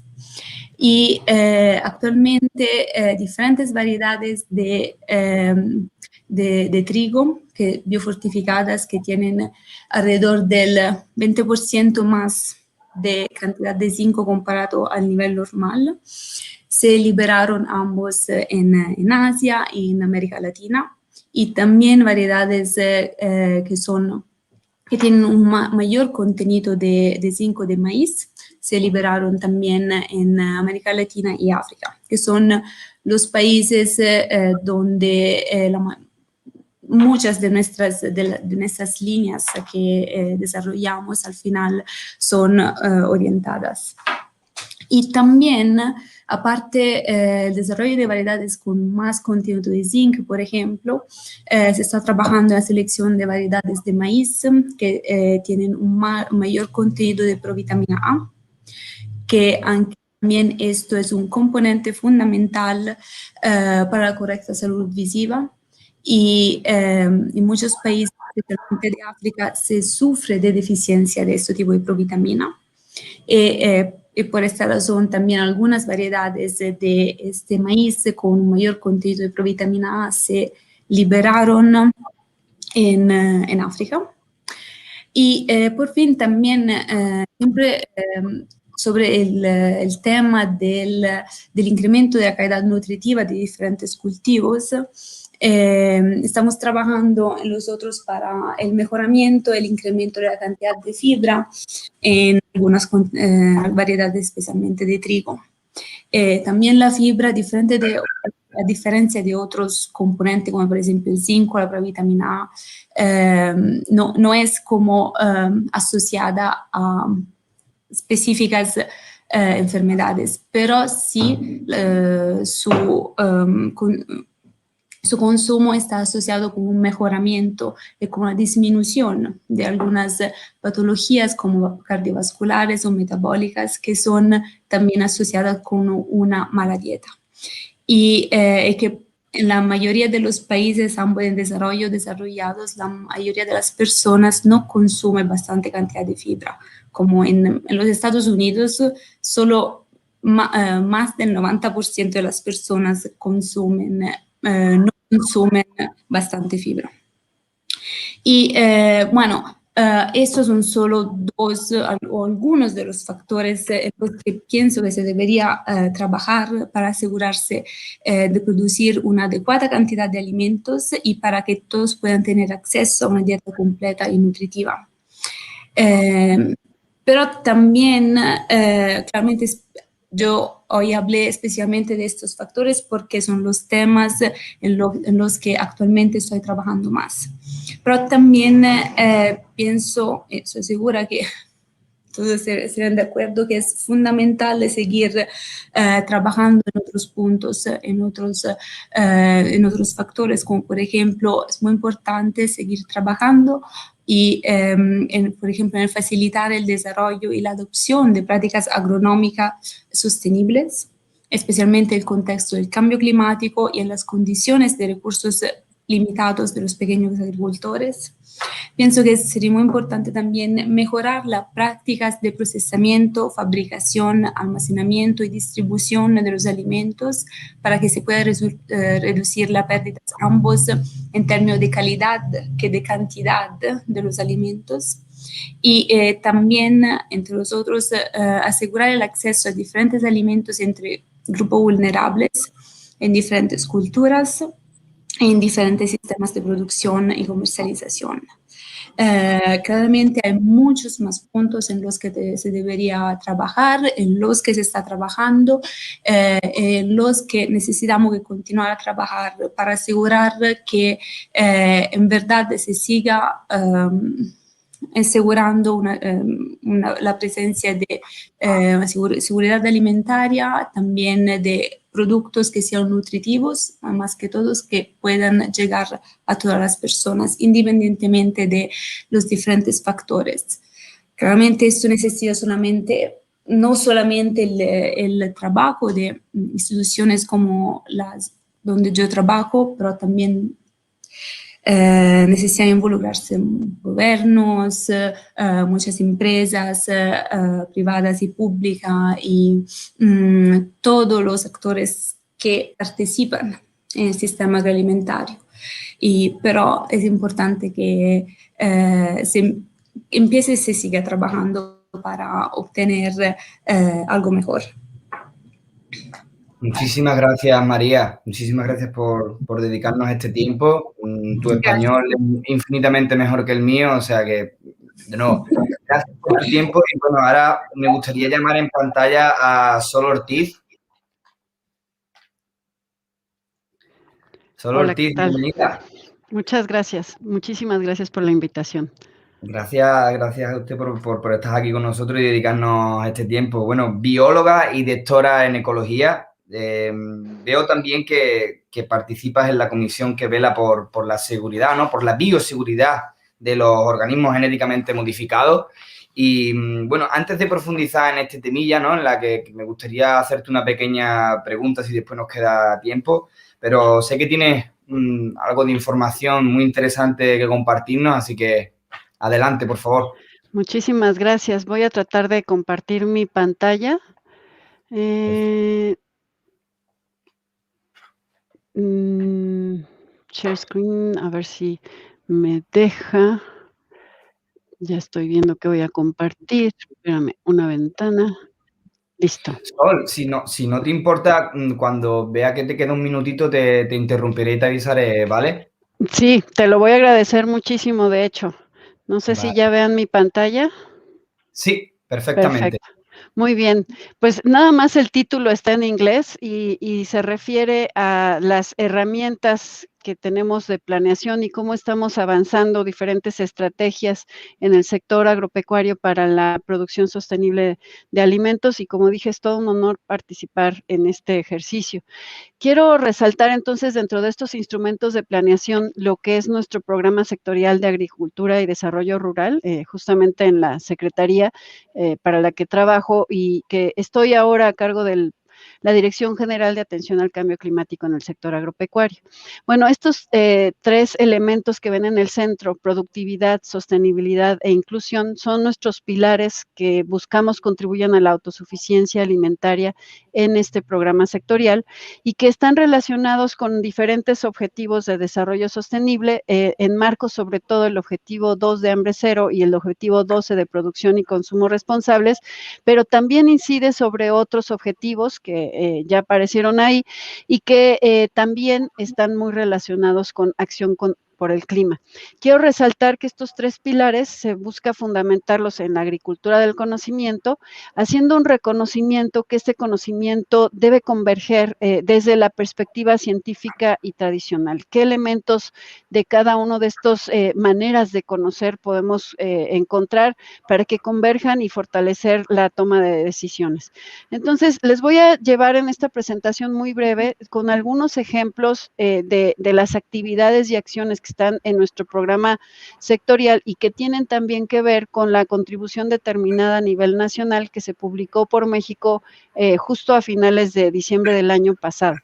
Estos elementos de la contribución nacional, de la contribución determinada a nivel nacional, tienen factores que están asociados a la cuestión de mitigación, como estos que ven en pantalla, que justamente estoy haciendo énfasis en los que tienen que ver con agricultura y ganadería, y también otros que tienen que ver con la cuestión de la adaptación, y que nuevamente dentro de la contribución determinada a nivel nacional tienen identificados cuáles son los ODS a los que contribuye. No voy a poder mencionar todas las actividades que estamos haciendo por cuestiones de tiempo, pero me voy a centrar en las que están asociadas a nuestro objetivo prioritario 3, que tiene mucho que ver con lo que celebramos el día de hoy en el Día Mundial de la Tierra y que habla de incrementar las prácticas de producción sostenible, de las que ya habló un poquito María, en el sector agropecuario y acuícola pesquero, y esto frente a los retos y riesgos que nos representa el cambio climático, que pues cada vez son más eminentes. Quiero enfatizar, iniciando, que el trabajo para generar estos instrumentos de planeación pues siempre tiene que ser muy colaborativo y que vemos dentro de nuestro sector esta conexión muy clara entre cambio climático y biodiversidad y así como otros factores importantes de este sistema como son los suelos y el agua. Y obviamente me voy a centrar en estos elementos que ven en pantalla que tiene que ver con recursos genéticos, la integración de la biodiversidad en la agricultura, polinizadores, etcétera, y elementos de mitigación o adaptación. Aquí ven abajo todos nuestros órganos sectoriales sectoriales, sectorizados, perdón, que tienen que ver con la colaboración de la que hablo a nivel intrasectorial en la Secretaría. Y en esta lámina ilustro muy brevemente también que no solamente se debe de colaborar por razones obvias a nivel de los sectores, sino que nos hace mucho bien, y ya lo mencionaban varios de los ponentes que me antecedieron, tener esta colaboración intersectorial, multidisciplinaria y pues con todos los actores relevantes. Y esto es particularmente importante para México porque además de que tenemos enorme heterogeneidad y enorme diversidad biológica, y hablo de heterogeneidad en los paisajes, en las regiones, en los climas, también tenemos gran heterogeneidad en nuestras poblaciones, en las maneras como se producen los alimentos, en las maneras de interactuar, diferentes culturas, gran biodiversidad cultural, y todo esto se tiene que atender. Y esto significa un enorme reto para las políticas públicas que tienen que justamente buscar atender las necesidades de sectores bastante heterogéneos. Bueno, entonces los ejemplos que voy a poner son 4 estrategias que tienen distinto nivel de avance y reitero que son trabajos que están sustentados sobre todo en la colaboración. La primera es la ENCUSP, que le llamamos así, es nuestra Estrategia Nacional de Conservación y Uso Sustentable de los Polinizadores, que fue un ejercicio muy participativo en donde trabajamos la Secretaría de Agricultura, la Secretaría de Medio Ambiente, la CONAVIO, la CONAMP, el SENACICA, diferentes instancias de gobierno, así como diferentes actores relevantes, y aquí ilustro que este ejercicio participativo pues nos tomó un buen rato, y de hecho tuvimos nuestro primer taller afortunadamente antes de la pandemia. Después ya no pudimos reunirnos presencialmente, pero tuvimos la oportunidad con el apoyo de la GIZ de tener talleres con organizaciones de la sociedad civil, productores, empresas. Afortunadamente también colaboramos con gobiernos de los estados. Tuvimos el apoyo en el desarrollo de estrategia, particularmente en la academia, instituciones de investigación. Y bueno, esta estrategia en particular contribuye dentro de los ejes de la contribución determinada a nivel nacional en el eje 3 de fortalecer instrumentos e implementar acciones para la conservación de la biodiversidad. Estamos en esta estrategia ya en la fase de implementación, esta ya está desarrollada.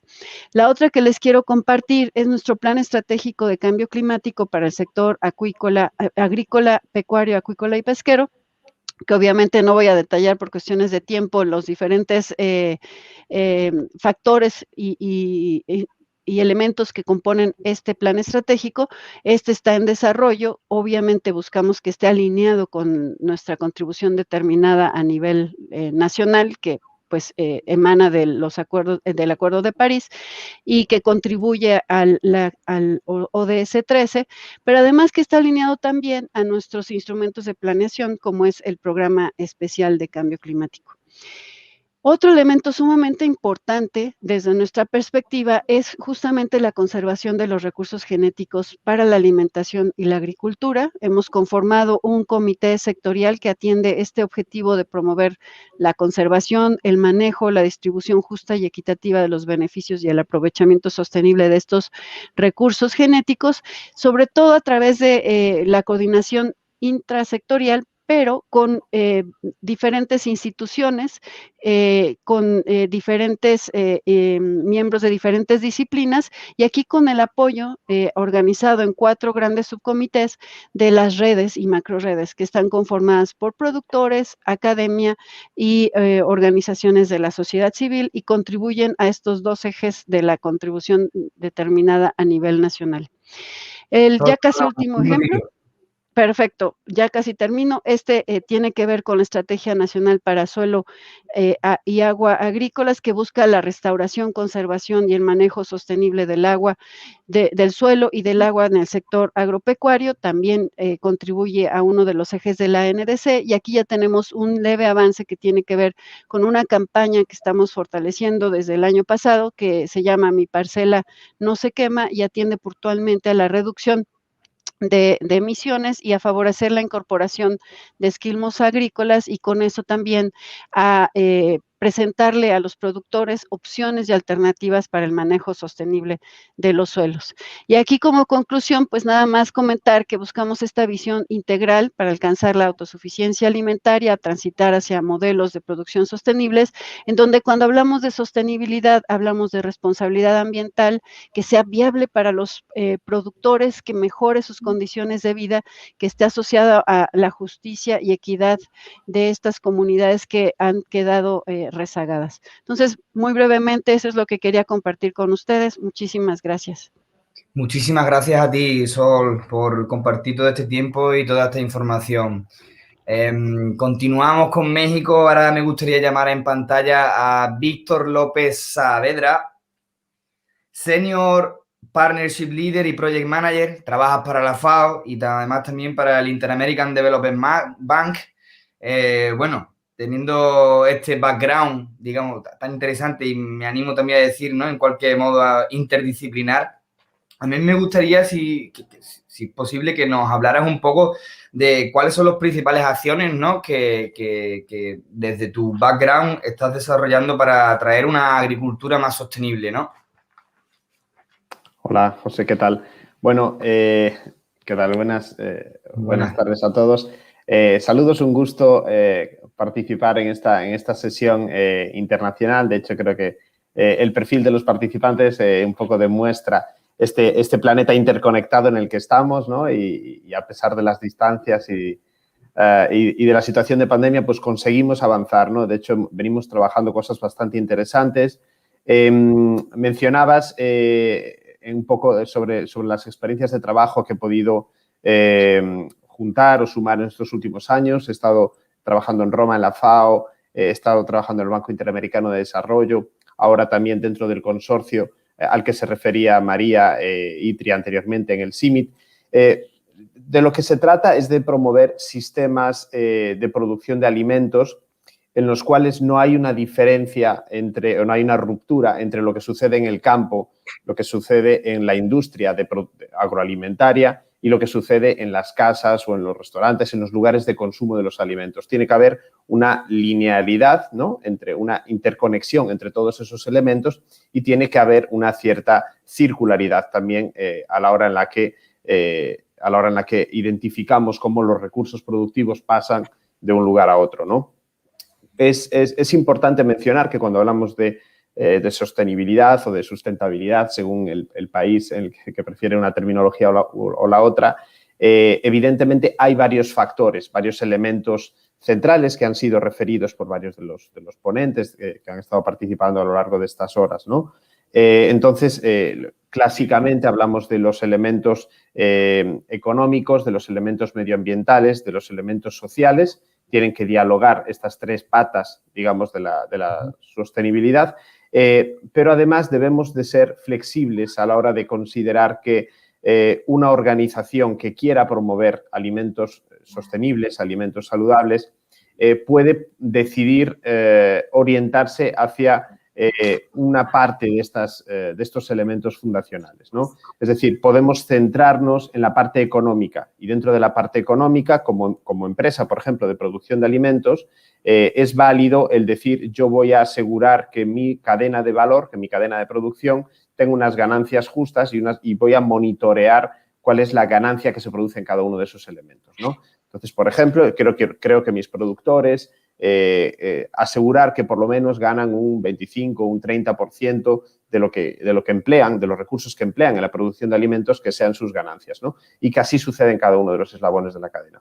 O puede haber otra empresa o otro regulador que se ocupa de un tema que tenga que ver con los residuos de agroquímicos, ¿no? Entonces, puedes decir, para mí la sostenibilidad está centrada en cómo se manejan los agroquímicos, ¿no? Existen tecnologías cada vez más afinadas que nos ayudan a aplicar la cantidad adecuada de productos de nutrición en el momento adecuado, en el tiempo adecuado. Es lo que se viene llamando la agricultura de precisión, que anteriormente venía siempre asociada a grandes productores, a elementos de tecnología complejos, difíciles de alcanzar, pero que hoy en día toda una serie de actores estamos trabajando para que la agricultura de precisión pueda ser llevada a todas las escalas de producción. Entonces, de esa forma, reducimos los agroquímicos y también tenemos una agricultura más sostenible, ¿no? Y hay, en realidad, varias fórmulas por las que se puede llegar a la agricultura sostenible. En este entorno en el que operamos, y un poco una característica de los últimos 5 o 10 años, nos podemos referir a lo mejor al poder del consumidor a la hora de movilizar una agricultura sostenible, ¿no?